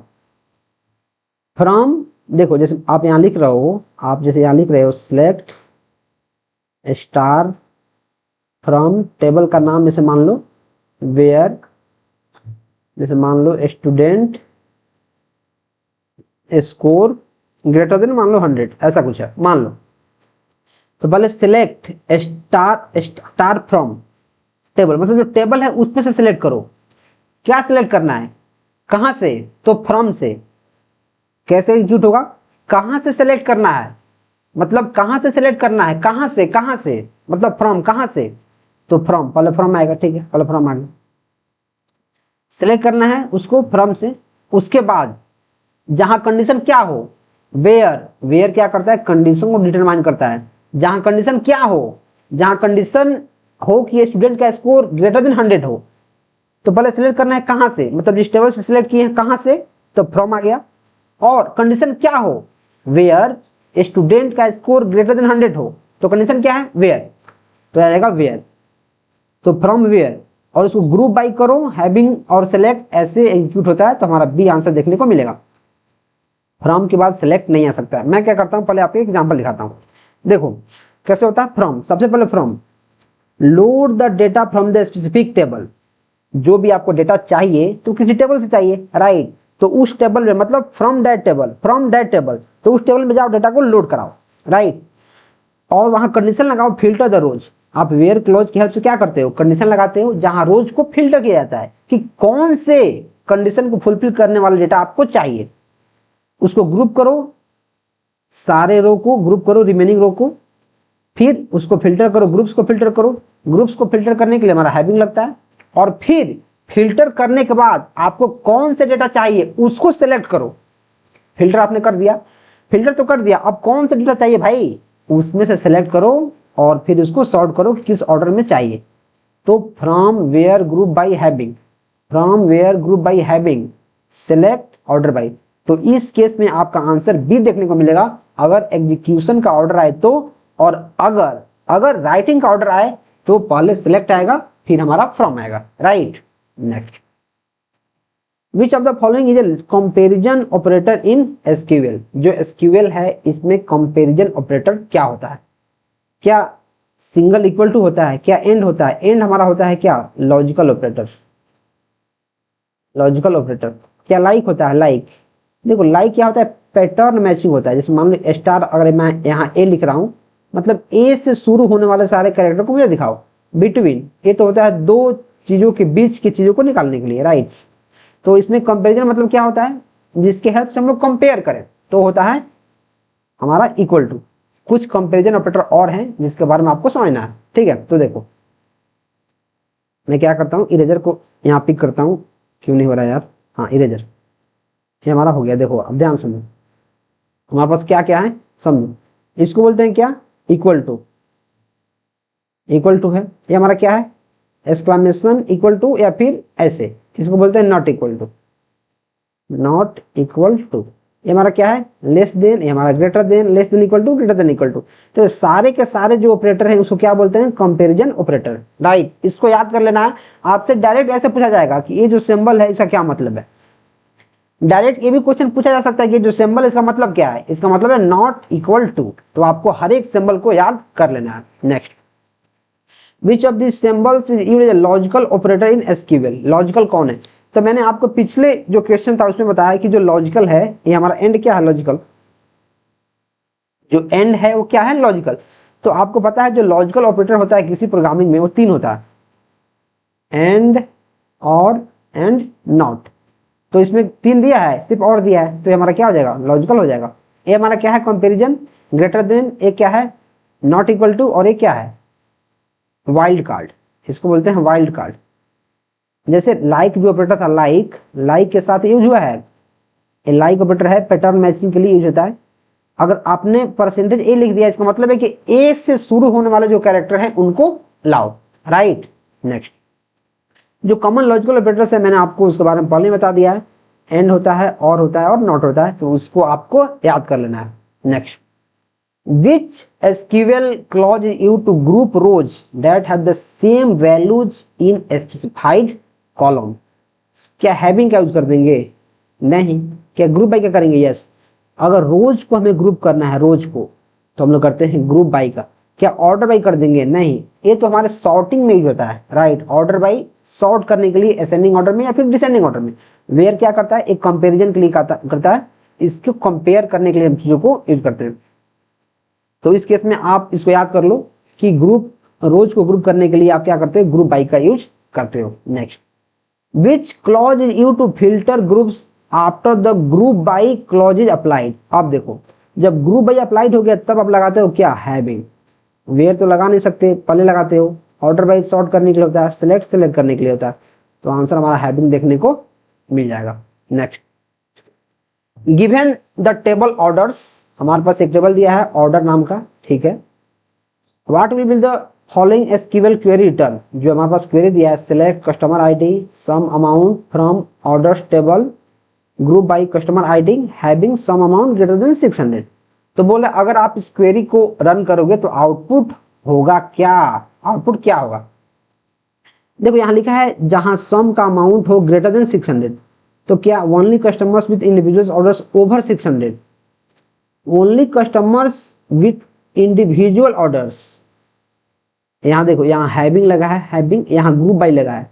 जब ग्रुप बाई लगा है मतलब सारे ग्रुप का, उस सारे रोज का, तो क्या यहाँ इंडिविजुअल ऑर्डर्स हो जाएगा? नहीं, ये तो गलत हो जाएगा। Customers with total order, yes, जिसका टोटल ऑर्डर अमाउंट 600 से ज्यादा हो। एक बार के लिए मैं इसको टिक मारूंगा। All customers and their order totals, नहीं, ऑल कस्टमर्स नहीं होगा और उनका टोटल ऑर्डर्स नहीं होगा, क्योंकि हमें उस रोज को सिलेक्ट करना है जिसका अमाउंट है 600 से ज्यादा, राइट। तो हमारा गलत हो जाएगा, सिंटेक्स एरर भगा इसको, ये तो होगा नहीं।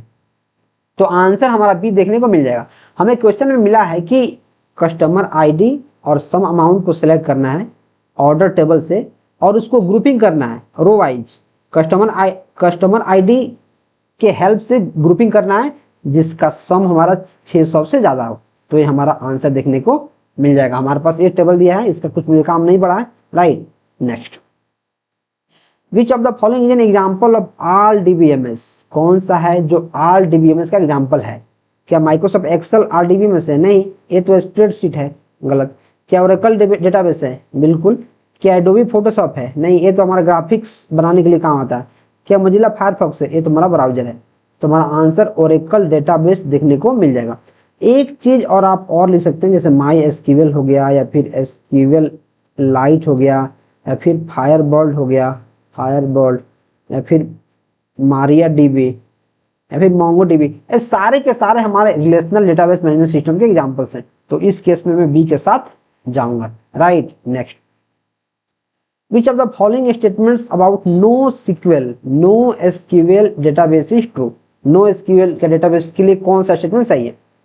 जो नो एसक्यूएल डेटाबेस होता है only support relational data models and use SQL exclusively, नहीं, ये नहीं करता है। No SQL database are design for flexible schema and can handle unstructured, yes. देखो, जो नो एसक्यूएल होता है इसका फुल फॉर्म क्या होता है? Not only SQL. तो जो एसक्यूएल होता है, जो आरडीबीएमएस होता है, वो तो डेटा को रोज और कॉलम में करता है। लेकिन जो नो एसक्यूएल होता है वो करता है अनस्ट्रक्चर्ड या फिर सेमी स्ट्रक्चर्ड। तो यहाँ टेबल के रूप में तो हमारा होगा ही नहीं, रिलेशनल डेटाबेस के रूप में तो नहीं होगा, ये हमारा गलत हो जाएगा, ये हमारा क्या हो जाएगा सही। No SQL database can not scale horizontally, ऐसा कुछ नहीं है, हॉरिजॉन्टली स्केल कर सकता है, गलत।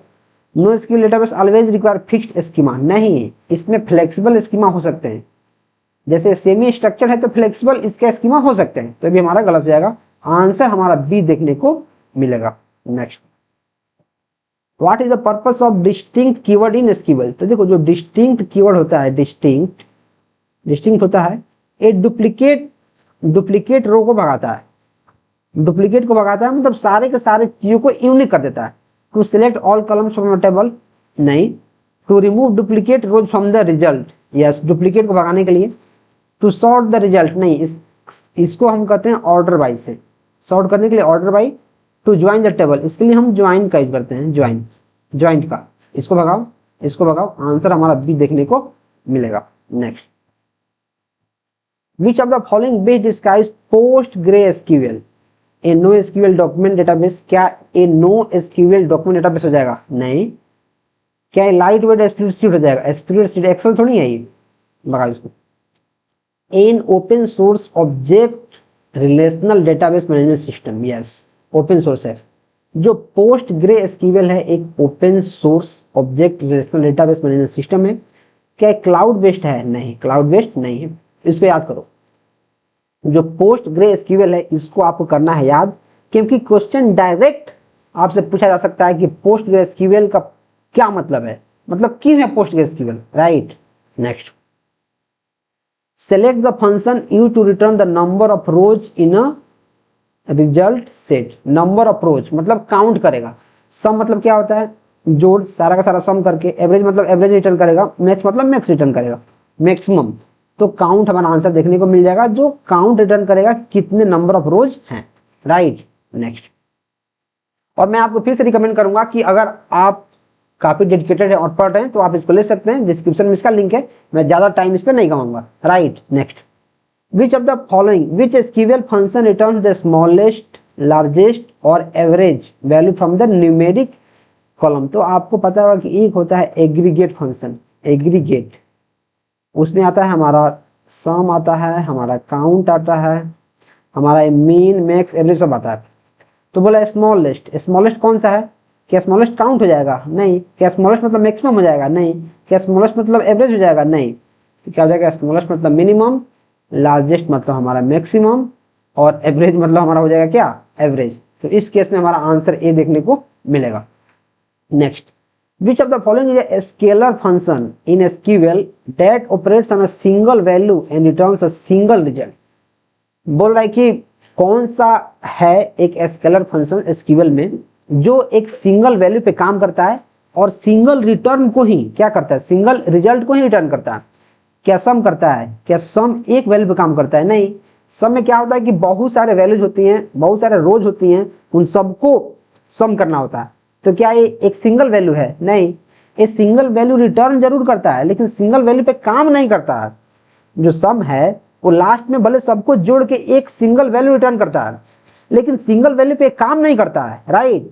बहुत सारे रो हैं, सबको डेटा को इसको प्रोसेस करना है, सबको ऐड करना है, तो इसका रिजल्ट भले हो सकता है सिंगल लेकिन इसका जो प्रोसेसिंग है वो सिंगल नहीं होता है। वैसे ही काउंट का रिजल्ट सिंगल हो सकता है कि जैसे मानो कि काउंट करके 100 डेटा को काउंट कर दिया, 100 आया, तो एक सिंगल आउटपुट है लेकिन 100 डेटा को काउंट तो कर रहा है अलग अलग, तो हमारा सिंगल इनपुट नहीं है। ग्रुप बाई क्या करता है? तो रोज को ग्रुप बाई करता है, तो ये भी हमारा आंसर नहीं हुआ, ये हमारा हो जाएगा अपर। इसमें क्या करता है, अगर अपर मैं लिखता हूँ, जैसे अपर फंक्शन के अंदर कुछ लिख रहा हूँ, जैसे मानो मैं लिख रहा हूँ TRILOKI, तो सबको एक साथ इसको अपर में कर देगा, त्रिलोकी, इसका काम है upper. Next, what is the result of round function इतना इन SQL। देखो ये जो क्वेश्चन है आपके स्टेट में और BPSC TRE में पूछा गया क्वेश्चन है। इस टाइप के बहुत सारे क्वेश्चंस आपके एग्जाम में पूछे गए हैं, तो मैं आपको बहुत बेहतर तरीका से बता देता हूं ताकि चीजें आपको समझ में आ जाए, राइट। क्वेश्चन है कि जो राउंड है 1 2 3 4 5 6 7 उसको 2 डेसिमल तक राउंड करो। 1 2 3 4 5 6 7 और इसको 2 डेसिमल तक, हमारे क्वेश्चन में क्या है 36, इसको 2 डेसिमल तक हमें राउंड करना है। देखो अगर प्लस में है, ये हमारा किस में है, प्लस में, 2 है मतलब प्लस में, अगर -2 रहता तो माइनस में रहता, राइट। जो 2 है वो प्लस में है, तो हमें क्या करना है, जो डेसिमल है इसके राइट हैंड साइड में, यहाँ दिया है 2, मतलब 2 डेसिमल में इसके राइट हैंड साइड को हमें निपटा देना है। तो 1 2 3, तो 1 2 3 ही रहेगा। 4 5 6 7, जो 6 7 है इसको आपको भगाना पड़ेगा, और जो 4 5 6 7 है उसको दो नंबर में आपको करना पड़ेगा। तो देखो 567 है, 567 तो किसके नजदीक है, ये 600 के नजदीक है। ध्यान समझो, जो 567 है ये 600 के नजदीक है, या फिर जो 567 है ये 500 के नजदीक है।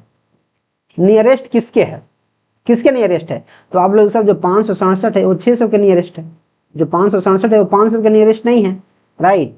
500 से 67 ज्यादा है और 600 से 33 कम है, तो 600 के नियरेस्ट है।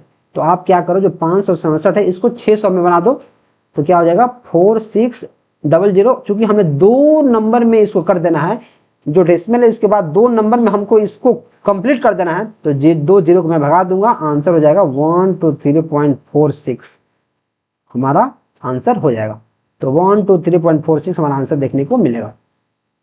आई थिंक आपको ये चीजें समझ में आई होंगी। अगर नहीं समझ में आई है, इनकेस समझ में नहीं आए, तो प्लीज आप वीडियो को एक बार पीछे करें, फिर से देखें, आपको समझ में आ जाएगा।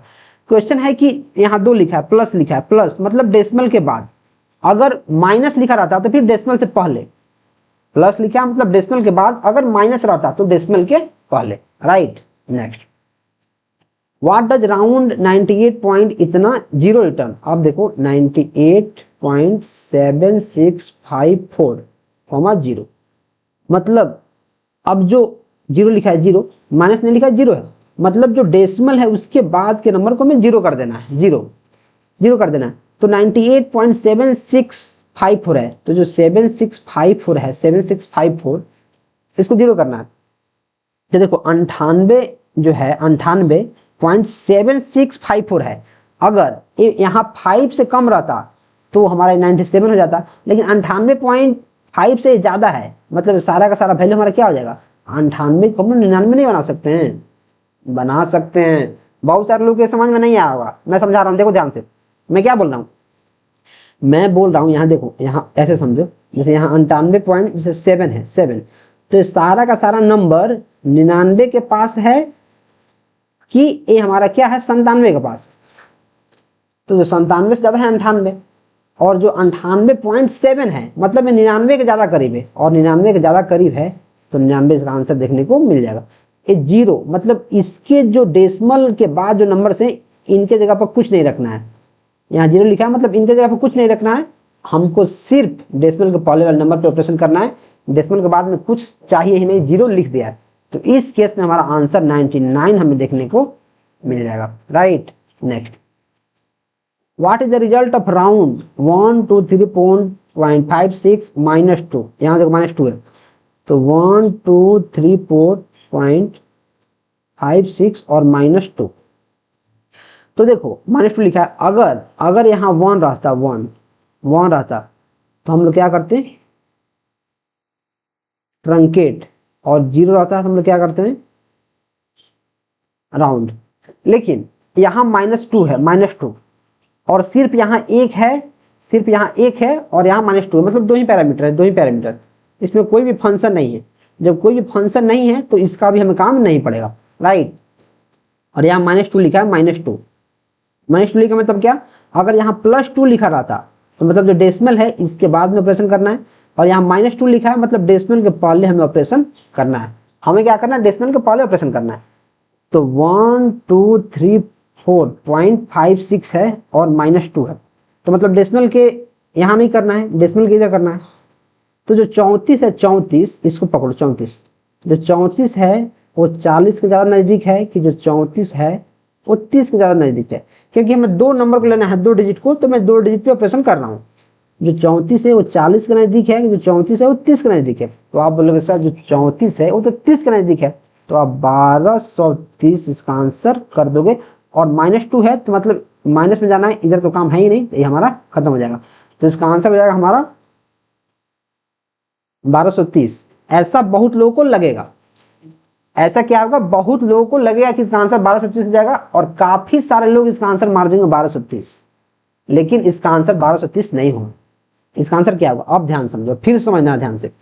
मैं बोल रहा हूं जो 1234 है और 56 है, तो यहाँ जो -2 है मतलब 2 डिजिट, तो अगर 1 डिजिट रहता है मतलब टेंस है, और 2 डिजिट रहता है मतलब 100 के लिए हो रहा है जो 1234 है। अब देखना है कि जो 2 डिजिट के लिए करना है ना जी, तो जो 1234 है वो देखना है कि वो 1200 के नजदीक है, कि जो 1234 है वो 1300 के नजदीक है, 1300।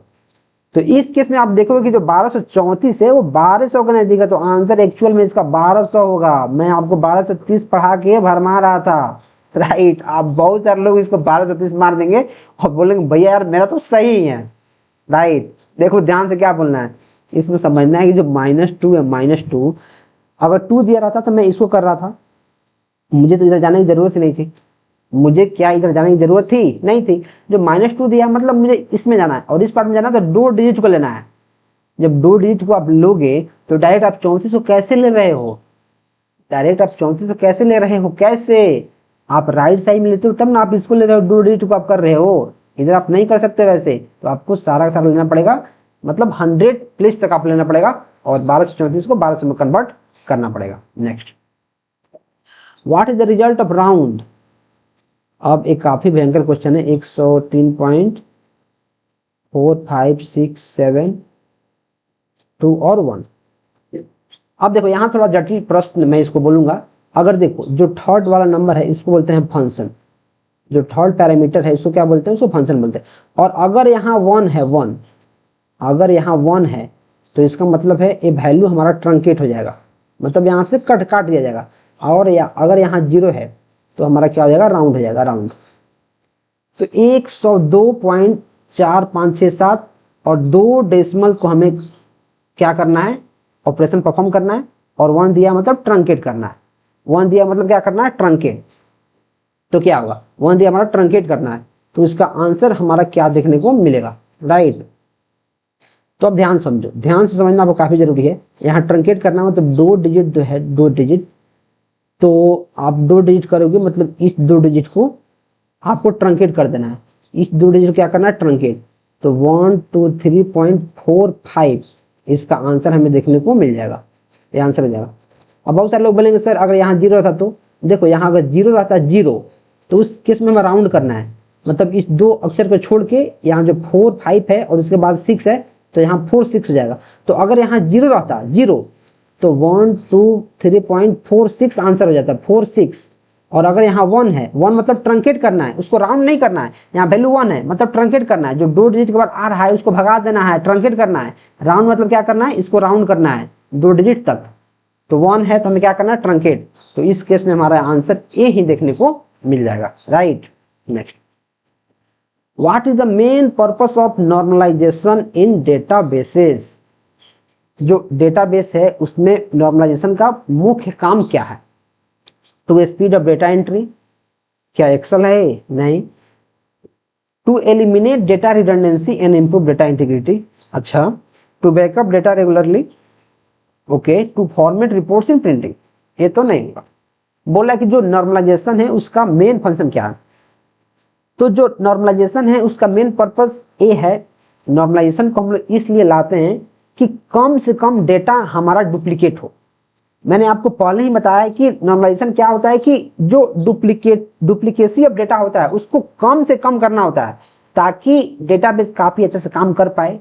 कोई भी चीजों को हम एक्सेस करना चाहें तो आसानी से कर पाए, राइट। तो जो नॉर्मलाइजेशन होता है उसका मेन फंक्शन होता है कि रिडंडेंसी को कम करना और डेटा इंटीग्रिटी को इंप्रूव करना। तो इस केस में हमारा बी आंसर देखने को मिल जाएगा। काफी सारे टाइप के नॉर्मल फॉर्म्स मार्केट में अवेलेबल हैं, जैसे 1NF, 2NF, 3NF, BCNF, फिर 4NF, 5NF, राइट। तो बहुत सारे टाइप के नॉर्मल फॉर्म्स हमारे पास अवेलेबल हैं। सबको हम लोग काफी अच्छा समझने वाले हैं, सबका डेफिनेशन याद करने वाले हैं, और मैं तो बोलूंगा यार रटने वाले हैं, एकदम रट लेंगे उसके डेफिनेशन को, ताकि एग्जाम में डायरेक्ट डेफिनेशन का क्वेश्चन आता है तो हम लोग उसको उड़ा पाए, right. Next, which of the following is not recognized type of normal forms in the database normalization। First NF होता है, सेकेंड एनएफ होता है, फोर्थ एनएफ भी होता है, फिफ्थ एनएफ होता है, 5 लेवल फॉर्म जैसा कुछ नहीं होता है, राइट। ये हमारा आंसर नहीं होता है। तो कौन कौन से होता है समझो। फर्स्ट एनएफ होता है जो एलिमिनेट रिपीटिंग ग्रुप्स करता है और इंश्योर्स एटॉमिसिटी। एटॉमिसिटी क्या होता है मैंने आपको बताया, आप कमेंट करें। एटॉमिसिटी के बारे में मैंने आपको काफी डिटेल में समझाया हुआ है, तो आप कमेंट करें कि एटॉमिसिटी क्या होता है, राइट। 2NF क्या होता है, removes partial dependency on a part of the key, okay. 3NF removes transitive dependency between attributes. 4NF eliminates multi value dependency. 5th NF resolves joint dependency to reduce redundancy. अब बहुत सारे लोग को जो 1NF 2NF ये सारे के सारे जो डेफिनेशंस हैं उनको पल्ले पढ़ ही नहीं रहा होगा, उनको पल्ले नहीं पड़ा होगा क्या है भैया। तो देखो आप धीरज रखो, धैर्य रखो, जैसे जैसे हम वीडियो में आगे बढ़ेंगे काफी सारी चीजों को अच्छे से पढ़ लेंगे। और इन केस आपको समझ में नहीं आ रहा है तो आपको नोट्स या फिर किसी थ्योरी की किताब से पढ़ना होगा जिसमें काफी सारी चीजें एक्सप्लेन की गई रहती है एग्जाम्पल के थ्रू। क्योंकि यहाँ अगर मैं सिर्फ नॉर्मल फॉर्म पढ़ाना शुरू करूंगा तो 2 घंटे लगेंगे। जितने भी नॉर्मल फॉर्म्स हैं उनका एग्जाम्पल, उनका फंक्शंस, उनका काम क्या है, क्यों आए थे, अगर मैं पढ़ाना शुरू करूंगा तो 2 घंटे लगेंगे सिर्फ इसको पढ़ने में, राइट। तो मैं आपको सिर्फ इसका बेसिक्स बता रहा हूँ कि फर्स्ट नॉर्मल फॉर्म क्या है, सेकंड क्या है, थर्ड क्या है, BCNF क्या है। तो आप इसको पढ़ो या फिर आप डिस्क्रिप्शन में नोट्स है आप जाकर उसको ले सकते हो, उसको अच्छे से पढ़ के आप चीजें समझ सकते हो, राइट। या फिर जब स्टेट का एग्जाम बीत जाएगा और अपन बीपीएससी टीआरई का प्रिपरेशन करेंगे उस समय हम लोग काफी अच्छे से क्लास लगाएंगे शुरू से थ्योरी का और किसका, MCQ का, राइट। तो आप इसको याद कर लो। अभी के टाइम में अगर आपको समझ में नहीं आ रहा तो आप इसको याद कर लो, एकदम रट जाओ। In the functional dependencies of A tends to B which of the following is true. बोल रहा है कि जो फंक्शनल डिपेंडेंसी है A टेंड्स टू B, इसका मतलब क्या है, क्या B यूनिकली डिटरमाइंस A? नहीं। A and B are always identical, दोनों अलग अलग है, दोनों एक है? नहीं। A फंक्शनली डिटरमाइंस B, क्या जो A है वो फंक्शनली B को डिटरमाइन कर रहा है, ओके। B द प्राइमरी की, यहाँ तो प्राइमरी की बात ही नहीं है और ये तो होगा नहीं।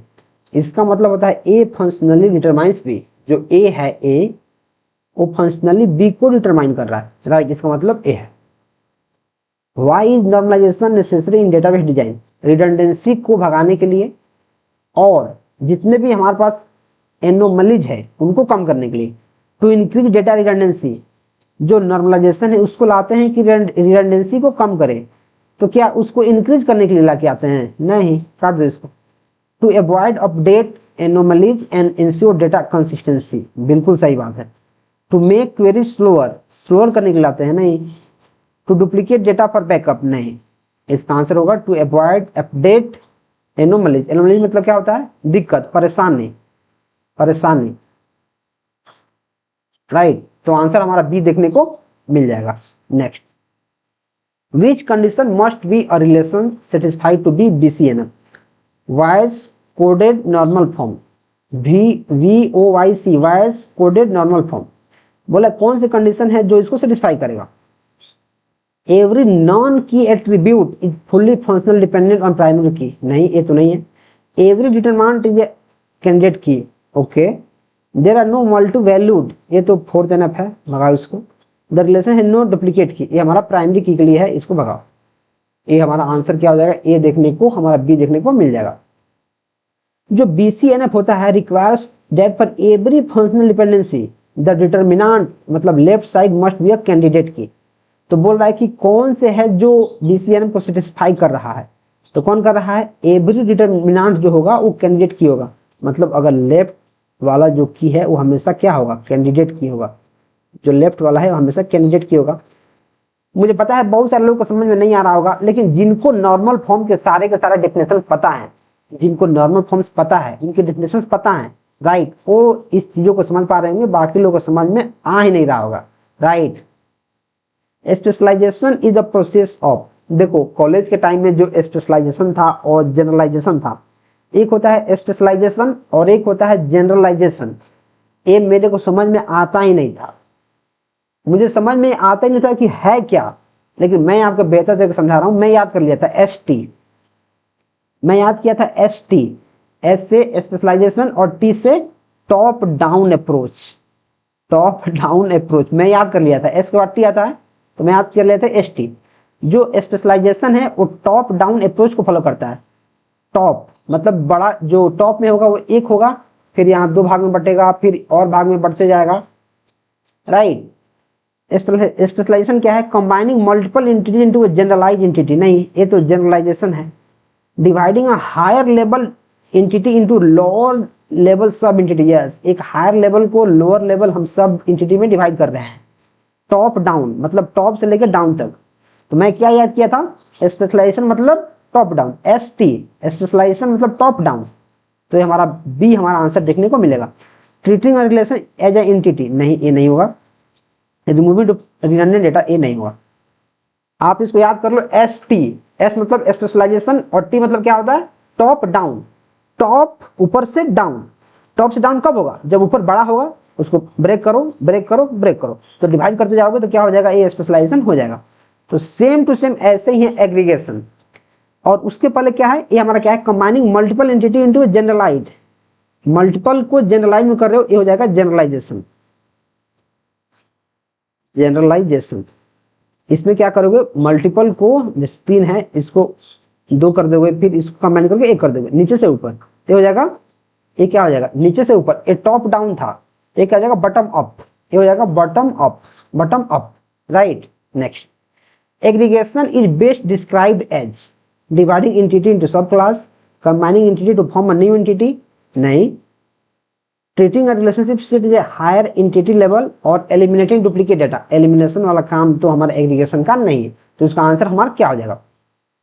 देखो, डिवाइडिंग एंटिटी इनटू सब क्लास, जो एंटिटी है इसको डिवाइड कर रहे हो सब क्लास में, तो जनरलाइज कर रहे हो, स्पेशलाइज कर रहे हो, राइट। स्पेशलाइज ये हो जाएगा हमारा जनरलाइज, और combining entity to form new, generalize हो जाएगा। और treating a relationship as a set of higher level entity, ये हमारा हो जाएगा एग्रीगेशन। इसको याद करो, जो एग्रीगेशन है, एग्रीगेशन आप उसको याद कर लो। आपको क्या करना है? उसको याद करना है, राइट।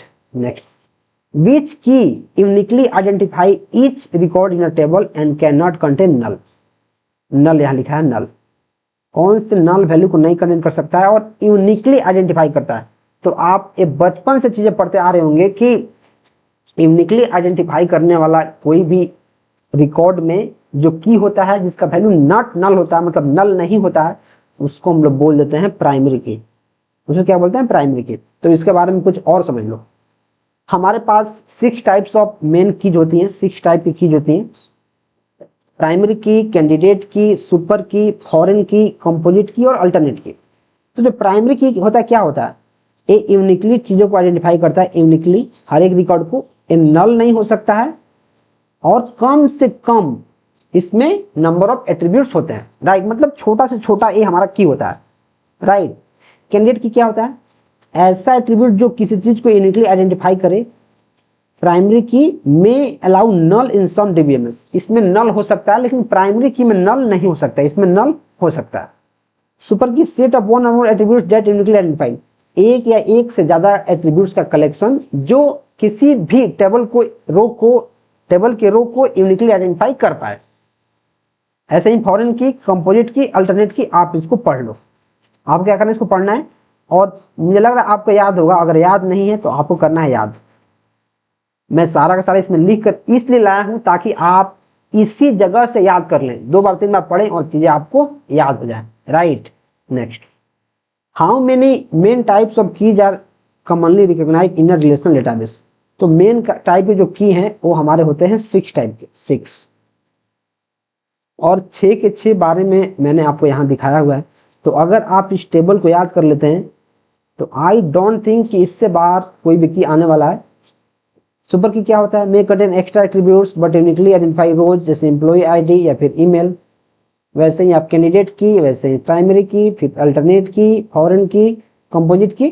तो ये सारे हमारे कीज हैं, 6 टाइप्स होते हैं। आप इसको याद कर लो, super, candidate, primary, alternate, foreign और कंपोजिट। काफी सारे की आपको याद होंगे। आपको ये याद रखना है कि जो number of types of keys होते हैं वो हमारे पास 6 होते हैं। प्राइमरी की के बारे में सबको पता है कि यूनिक होता है, नॉट नल होता है। वैसे ही कंपोजिट की के बारे में सबको पता है कि 2 या 2 से ज्यादा कीज को कंबाइन करके कंपोजिट की बनाया जाता है। जैसे ऑर्डर आईडी, प्रोडक्ट आईडी, ऐसे दोनों मिल के हमारा बन गया है क्या? Composite key. कैंडिडेट की के बारे में काफी लोगों को पता है कि एक कम से कम यूनिक एट्रीब्यूट होता है जिसमें कोई भी एक्स्ट्रा चीजें नहीं होती हैं, जैसे employee ID. Next, the entity relationship ER model is used to. तो सबसे पहले जो एंटिटी रिलेशनशिप मॉडल है उसमें एंटिटी क्या है? एंटिटी है कोई भी रियल वर्ल्ड का object, a real world object. Entity क्या है? एक रियल वर्ल्ड का क्या है हमारे पास? ऑब्जेक्ट है, रियल वर्ल्ड का ऑब्जेक्ट है। जैसे कुछ भी बोल दो, जैसे स्टूडेंट बोल दो, कोई कार बोल दो, कोई एम्प्लॉय बोल दो, कोई बेंच बोल दो, डेस्क बोल दो, कुछ भी बोल दो जो रियल वर्ल्ड में एग्जिस्ट कर रहा है उसको एंटिटी बोलते हैं। तो बोल रहा कि जो एंटिटी रिलेशनशिप मॉडल है, ईआर मॉडल, उसका काम क्या है? Define data storage. Data storage format को करता है? नहीं। Visually represents entities, okay. उसका एट्रीब्यूट मतलब उसका प्रॉपर्टी और उसका रिलेशनशिप डेटाबेस में, ओके, मुझे सही लग रहा है। एग्जीक्यूट एक्सक्यूएल क्वेरीज, नहीं। मैनेज डेटाबेस ट्रांजेक्शंस, ये तो हमारा टीसीएल का काम है, ट्रांजेक्शन कंट्रोल लैंग्वेज, तो ये हमारा आंसर नहीं हुआ। तो इस केस में मैं आंसर बी के साथ जाऊंगा। जो एट्रीब्यूट होता है वो क्या होता है? ऑब्जेक्ट का प्रॉपर्टीज। अब इसका क्या मतलब है सर? जैसे देखो हमारे पास जो कार है, कार कोई ऑब्जेक्ट है, कार क्या है? कोई ऑब्जेक्ट है। तो कार को सपोज कर लो मैं रेक्टेंगल में भरूंगा, एंटिटी है तो, और इसके जो एट्रीब्यूट है उसको मैं ओवल में भरूंगा। जैसे मानो कार का जो मॉडल क्या है, कार किस ईयर में बना है, ईयर। कार का कंपनी का नाम क्या है, कंपनी का नाम, ठीक है। कार का माइलेज क्या है, कार का कलर क्या है, ये सब जो हैं जिसको मैं इसमें भर रहा हूँ ओवल में, वो सारे के सारे इसके एट्रीब्यूट्स हैं, मतलब सारे के सारे इसके प्रॉपर्टीज हैं, राइट। तो उसको प्रॉपर्टीज बोलते हैं। Next, which symbol in an ER diagram represents an entity. जो एंटिटी होता है उसको किससे डिनोट करते हैं? एंटिटी को रेक्टेंगल से करते हैं, रेक्टेंगल। तो आंसर हमारा रेक्टेंगल हो जाएगा। डायमंड से किसको करते हैं? डायमंड से करते हैं रिलेशनशिप। ओवल से किसको करते हैं? ओवल से करते हैं हमारा एट्रीब्यूट बोलो या फिर क्या बोलो, प्रॉपर्टीज। ट्रायंगल ऐसा कुछ नहीं होता, तो इसको याद करो।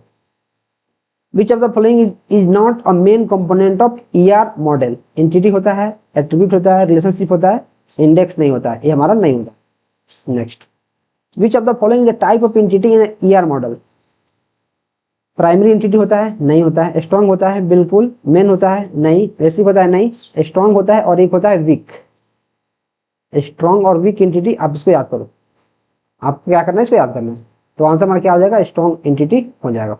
Next, which attribute type in ER model can be further classified into smaller सब पार्ट्स। कौन सा एंटिटी है जिसको और स्मॉलर सब पार्ट्स में हम लोग डिवाइड कर सकते हैं? क्या वो सिंपल है? इसका नाम ही सिंपल है। क्या सिंपल को और हम लोग बांट सकते हैं? नहीं, ये तो ऐसे ही सिंपल है। कंपोजिट, यस, कंपोजिट कर सकते हैं। ड्राइव में कर सकते हैं? नहीं। मल्टी वैल्यूड में क्या होता है? वो बहुत सारा वैल्यू को लेता है।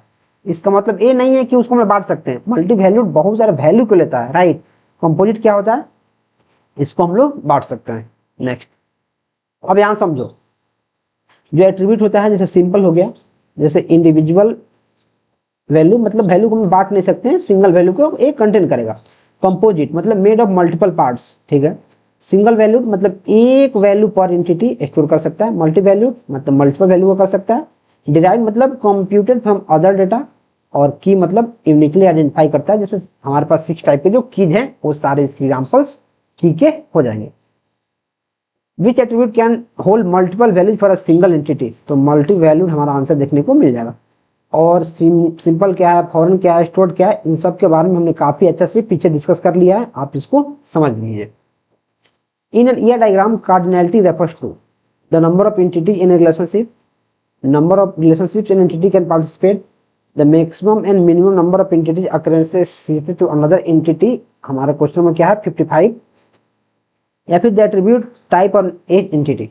जो एट्रीब्यूट टाइप है किसी एंटिटी का वो तो उसका प्रॉपर्टी है, ये तो कार्डिनैलिटी नहीं है। The number of entities in a relationship, कितने एंटिटी है किसी रिलेशनशिप में, वो उसका कार्डिनैलिटी नहीं है, right. The number of relationships in entity, ये तो कार्डिनैलिटी नहीं है, इसको भगाओ। The maximum and minimum number of entities occurrences associated with another entity. Cardinality मतलब क्या है? जैसे मानो यहाँ 1 है, 1 किससे कनेक्टेड है? जैसे मानो 1 से, 2 से, 3 से। यहाँ जैसे मानो मेनी है, मेनी, तो ये किससे कनेक्टेड है? मेनी टू मेनी, मेनी से मेनी। तो इसका मतलब होता है एक जो एंटिटी है वो दूसरे तरफ कितने एंटिटी से कनेक्टेड है। राइट, उसको बोलते हैं मैक्सिमम और मिनिमम नंबर ऑफ कितने एंटिटी हो सकते हैं उससे कनेक्ट होने वाले, उसको बोलते हैं cardinality. Next, which of the following is not a type of cardinality constraints in ER diagram. ये हमारा कौन है, क्वेश्चन नंबर 56, कौन सा नहीं है। 1 to 1 होता है, यस, एक इधर है एक इधर है, 1 to 1, 1 to मेनी, एक इधर है इधर मेनी है, 1 to मेनी, ठीक है। मेनी टू 1, इधर मेनी है और इधर 1 हो जाएगा, यस। मेनी टू ऑप्शनल, ऐसा कुछ नहीं होता है, तो आंसर हमारा डी देखने को मिल जाएगा। तो कौन कौन से होते हैं आप इसको याद करो, मैं आपके लिए यहाँ टेबल लेकर आया हूँ ताकि चीज़ें आसान हो जाए, क्योंकि अगर इतना चीज़ मैं यहाँ लिखने की कोशिश करूंगा तो जो हमारा लेक्चर है वो 5 घंटे से कम का नहीं बनेगा, राइट। देखो 1 to 1 में क्या होता है, एक पर्सन का एक ही पासपोर्ट होता है। इसका एग्जांपल हो गया, जैसे कोई इस कंपनी का सीईओ होता है, एक ही होता है, ठीक। 1 to मेनी में क्या है, डिपार्टमेंट में बहुत सारे एम्प्लॉय होते हैं और एक मदर के बहुत सारे बच्चे होते हैं। मेनी टू 1, बहुत सारे स्टूडेंट का एक सिंगल स्कूल होता है और बहुत सारे ऑर्डर्स का एक सिंगल कस्टमर होता है। एक ही कस्टमर बहुत सारे ऑर्डर को कर सकता है, राइट। मेनी टू मेनी मतलब एक बहुत सारे स्टूडेंट बहुत सारे कोर्सेज को ले सकते हैं, बहुत सारे ऑथर्स बहुत सारे बुक को लिख सकते हैं, राइट। ये वाइस वर्सा दोनों केस में होता है, तो आप इसको टेबल को याद कर लो। Next, what does the database schema primarily define. देखो जो डेटाबेस का स्कीमा होता है, स्कीमा, जो डेटाबेस का स्कीमा होता है, स्कीमा, एक होता है स्कीमा और एक होता है इंस्टांस। इंस्टांस ध्यान समझो, जो स्कीमा होता है वो रियल स्ट्रक्चर होता है, जो डेटाबेस का स्ट्रक्चर होता है, जो डेटाबेस का टेबल होता है। जैसे टेबल में, डेटाबेस में जैसे कोई कार है तो उसका मॉडल क्या है, उसका नेम क्या है, उसका कलर क्या है, जो स्ट्रक्चर है, जो रियल में स्ट्रक्चर है डेटाबेस का, टेबल का, उसको स्कीमा बोलते हैं। और उसके अंदर जो वैल्यू हम लोग डालते हैं, जैसे उसका जो हमारे पास जो स्कीमा है, जैसे मान लो कलर, तो कलर में कौन सा कलर, जैसे मान लो ब्लैक है, तो जो ब्लैक है जो उसका एक्चुअल वैल्यू है उसको इंस्टांस बोलेंगे, और जो टेबल का स्ट्रक्चर है उसको बोलेंगे स्कीमा। जो उसका स्ट्रक्चर है उसको स्कीमा बोलते हैं, जो स्ट्रक्चर को क्या बोलते हैं, स्कीमा। लेकिन जो वैल्यू उसमें हम लोग पुट करते हैं, जो वैल्यू उसमें रखते हैं टेबल के अंदर, वो हमारा वैल्यू इंस्टांस कहलाता है, लेकिन स्ट्रक्चर क्या कहलाता है, हमारा schema. The actual data stored in the database, इसको बोलते हैं इंस्टांस, इंस्टांस है। The logical structure and organization database, बिल्कुल ये हमारा स्कीमा है। परफॉर्मेंस ऑफ डेटाबेस इंक्वायरीज, नहीं। द यूजर एक्सेस परमिशंस, नहीं। तो बी नंबर हमारा आंसर देखने को मिलेगा। Next, which SQL query returns unique values from the city. मैंने आपको पहले ही बताया था कि यूनिक वैल्यू के लिए हम लोग किस कीवर्ड का यूज करते हैं, डिस्टिंक्ट। इसमें डिस्टिंक्ट नहीं है, इसको ऐसे ही काटो। इसमें डिस्टिंक्ट है, ठीक है, इसमें डिस्टिंक्ट नहीं है, इसको ऐसे ही काटो। इसमें डिस्टिंक्ट नहीं है, इसको ऐसे ही काटो। तो अगर आपको सिर्फ डिस्टिंक्ट कीवर्ड के बारे में पता है तो आप ऐसे इसको टिक मार दोगे। आप क्या करोगे, ऐसे ही इसको टिक मार दोगे। Next, what will be the following query return, select count of distinct country. मतलब ऐसे कंट्री को काउंट करना है जो यूनिक है, उनके काउंट को बताना है फ्रॉम कस्टमर, कस्टमर टेबल के अंदर से। टोटल रोज इन कस्टमर, नहीं। Count of unique countries in customer, okay. Sum of all countries, नहीं। सम ऑफ नल कंट्रीज, नहीं। डिस्टिंक्ट है मतलब यूनिक, तो हमारा बी ऑप्शन देखने को मिल जाएगा। Next, which type of schema describe the physical storage of data in a database. Physical मतलब ये इंटरनल हो जाएगा, फिजिकल, जो फिजिकल इंटरनल हो जाएगा। जो एक्सटर्नल स्कीमा है ये यूजर व्यू करता है, यूजर व्यू। जो कंसेप्चुअल है या फिर लॉजिकल है, लॉजिकल, जो कंसेप्चुअल है या फिर लॉजिकल है वो हमारा क्या हो जाएगा, लॉजिकल। ये हमारा जो डेटाबेस का इंटरनल डिजाइन है उसको दिखाता है, तो इस केस में हमारा आंसर क्या हो जाएगा, इंटरनल स्कीमा हो जाएगा। याद कर लो, जो एक्सटर्नल स्कीमा है वो व्यू करता है, मैंने आपको बताया है, जो एक्सटर्नल स्कीमा है वो व्यू करता है, user view. Conceptual logical structure को करता है और इंटरनल फिजिकल को करता है। तो फिजिकल हमारा पूछा गया तो इसका क्या हो जाएगा, इंटरनल आंसर हो जाएगा। नेक्स्ट, और मैं आपको फिर से एक बार रिकमेंड करना चाहूंगा कि अगर अभी तक आपने नहीं लिया है और आप ऐसे ही इधर उधर कोर्स में भटक रहे हैं तो डेफिनेटली आप इसको चेकआउट कर सकते हैं, आप इसे पढ़ सकते हैं और गारंटीड आप चीज़ों को बहुत जल्दी कंप्लीट कर सकते हैं, क्योंकि उसमें सारा का सारा पैकेज पहले से लिख दिया गया है जो आपको चाहिए। तो मैं ज़्यादा टाइम वेस्ट नहीं करूंगा और क्वेश्चन में तुरंत आगे बढ़ जाऊंगा। देखो, which statement correctly differentiate database schema from database instance. तो मैंने आपको स्कीमा के बारे में बताया कि जो एक्चुअल में स्ट्रक्चर है वो स्कीमा है, जो एक्चुअल वैल्यू उसमें डालते हैं उसको इंस्टेंस बोलते हैं। Schema is the data at the moment, instance is database structure, उल्टा बोल दिया है। Schema is the database structure, instance is the data at the moment, बिल्कुल सही बात है। Schema and instance both are same, नहीं। स्कीमा इज द यूजर, भगाओ इसको, स्कीमा यूजर व्यू नहीं है, हमारा एक्सटर्नल जो व्यू है वो यूजर व्यू है, external view. Instance is the physical storage, नहीं, खत्म। विच of the following is not one of codes 12 rules पर रिलेशनल डेटाबेस। देखो हमारे पास जो कोड था, एक साइंटिस्ट था, कोड्स का 12 रूल हमारे पास मिलता है 0 से लेकर 12 तक। हालांकि जो रूल है वो हमारा 13 है, क्योंकि 0 से शुरू हो रहा है तो 13 है, 0 से लेकर 12 तक जाता है, लेकिन इसको कोड्स के 12 नियम मानते हैं। तो बोला कौन कौन से नियम, इसमें कौन नियम नहीं है, इन्फॉर्मेशन नहीं है, एसेस नहीं है, ट्रांजेक्शन नहीं है, कि फिजिकल नहीं है। तो मैं क्या करता हूँ, सारे के सारे रूल्स को यहाँ लिख देता हूँ। पहले हमारे पास एक फाउंडेशन रूल है, information rule, guaranteed access rule, फिर हमारे पास है systematic treatment of nulls, dynamic online catalogue, comprehensive data sub language, view updating rule, high level. तो कौन सा नहीं है, देखो इन्फॉर्मेशन है इसमें, इंफॉर्मेशन सर्च करो, इंफॉर्मेशन रूल यहाँ है, ये तो हमारे पास है। एक्सेस रूल है, एक्सेस सर्च करो, access access access access, yes, guaranteed access rule यहाँ है, यहाँ है। ट्रांजेक्शन रूल है, transaction transaction transaction transaction transaction transaction transaction transaction transaction transaction transaction कौन है, integrity independence, subsequent logical, integrity independence, distribution independence, सब normal. Transaction जो नहीं दिख रहा है एक बार के लिए। फिजिकल स्टोरेज, क्या फिजिकल स्टोरेज है, physical physical physical physical physical physical data independence, physical physical physical physical physical physical physical physical physical physical physical physical भी नहीं है, फिजिकल भी नहीं है। अब देखो जो ट्रांजेक्शन होता है, ट्रांजेक्शन, इसको हम लोग मनी माइंडेड चीज भी बोलते हैं। ट्रांजेक्शन किसका होगा भाई, ट्रांजेक्शन किसका होगा, पैसे का होगा, राइट।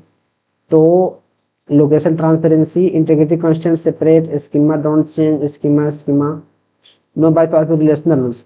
तो देखो जो ट्रांसपेरेंसी होता है, जो इंटीग्रिटी कांस्टेंट होता है, इसको इंटरनली हम लोग ट्रांजेक्शन के नाम से जानते हैं। और कोई ट्रांजेक्शन होगा वो इंटीग्रिटी को फॉलो करेगा, राइट। तो इसके अंदर ये चीजें छुपी हुई हैं। तो ट्रांजेक्शन रूल भी हमारा होता है। आपको डायरेक्ट यहाँ कहीं ट्रांजेक्शन देखने को नहीं मिल रहा है, हालांकि आप डेफिनेशन पढ़ेंगे तो आपको पता चल जाएगा, राइट। मैं यहाँ डेफिनेशन देख रहा हूँ, लोकेशन ट्रांसपेरेंसी और इंटीग्रिटी कांस्टेंट सेपरेट, तो उससे हमारा ट्रांजेक्शन रूल पता चल जाएगा। लेकिन जो फिजिकल स्टोरेज रूल है, ऐसा कोई रूल नहीं है, जो हमारा आंसर हो जाएगा नॉट हमारा पूछा। और देखो 1 2 3 4 5 6 7 8 9 10 11, 1 मिनट, 1 2 3 4 5 6 7 8 9 10 11 11, ये 12 13, देखो 13 है, लेकिन शुरू होता है 0 से, 0 1 2 ऐसे जाएगा, तो यहाँ आ जाएगा 12। लेकिन है 13 रूल, लेकिन 12 पहुंच रहा है 0 से लेकर 12 तक, इसलिए इसको कॉर्ड्स का 12 रूल बोलते हैं। Next, which SQL constraint ensure that a column cannot have null values। कौन बोलता है कि नॉन वैल्यू नहीं हो सकता है, यूनिक। अगर यूनिक बोल रहा है तो क्या नल नल होगा, नहीं, नॉट नल, मतलब नॉट नल बोल रहा है मतलब नल नहीं होना चाहिए। चेक मतलब चेक करने वाला, प्राइमरी की मतलब यूनिक। तो इसका आंसर हमारा क्या हो जाएगा, नॉट नल। क्वेश्चन नंबर 63 का हमारा आंसर क्या हो जाएगा, नॉट नल। नॉट नल मतलब no empty values, example as not null नहीं हो सकता है। यूनिक डुप्लीकेट नहीं, जैसे email. Primary key unique plus not null, जैसे प्राइमरी की, आईडी हमारा हो गया फॉरेन की, रेफरेंस करता है दूसरे टेबल को, चेक वैल्यू कंडीशन को चेक करता है, जो एज है हमारा इससे ग्रेटर है कि नहीं, या जो दूसरे कंडीशन है उनको, right. Default auto fill value, default मतलब क्या होता है, ऑटोमेटिक जो वैल्यू आ जाए उसको, जैसे स्टेटस वेर क्या डिफॉल्ट इसका एक्टिव, कि डिफॉल्ट में क्या है, एक्टिव रखो। Next, which constant is used to enforce uniqueness of values in a column but allows null। null को अलाउ करता है, तो क्या प्राइमरी की हो जाएगा, नहीं, ये तो null को अलाउ ही करता नहीं है। फॉरेन की हो जाएगा, नहीं, दूसरे टेबल को रिप्रेजेंट कर रहा है, डिफॉल्ट हो जाएगा, नहीं, ये हो जाएगा क्या, यूनिक। और इस टेबल को आप याद कर लो, टेबल क्या करना है, याद करना, टेबल क्या करना है, याद। What is a view in SQL, SQL में व्यू क्या है, ए स्टोरेज प्रोसीजर, स्टोरेज है, नहीं। A virtual table based on the result of query, a physical table storing, नहीं। ए बैकअप, बैकअप नहीं। A virtual table based on the result of query. अब आप बोलोगे भैया यार अब कैसे इतना ऑप्शन को काट दिए, देखो हमें क्या करना है, व्यू को बताना है, view a stored procedure to update tables. एक स्टोर्ड प्रोसीजर जिसके हेल्प से टेबल को स्टोर करते हैं। व्यू मतलब देखना, व्यू मतलब व्यू करना, उसको देखना, तो क्या उसमें स्टोर्ड प्रोसीजर हो जाएगा? नहीं, इसलिए मैं काटा हूं इसको, भगाओ। क्या फिजिकल व्यू मतलब देखने के बाद फिजिकल टेबल क्या करना आएगा इसमें, बैकअप क्या करना आएगा इसमें? तो आंसर क्या हो जाएगा? B. Next, which of the following statement correctly associate pointers, cursors and locks? देखो जो लॉक क्या होता है वो इंटीग्रिटी और ट्रांजेक्शन को कंट्रोल करता है। ट्रांजेक्शन, इंटीग्रिटी और ट्रांजेक्शन को कंट्रोल करता है, राइट।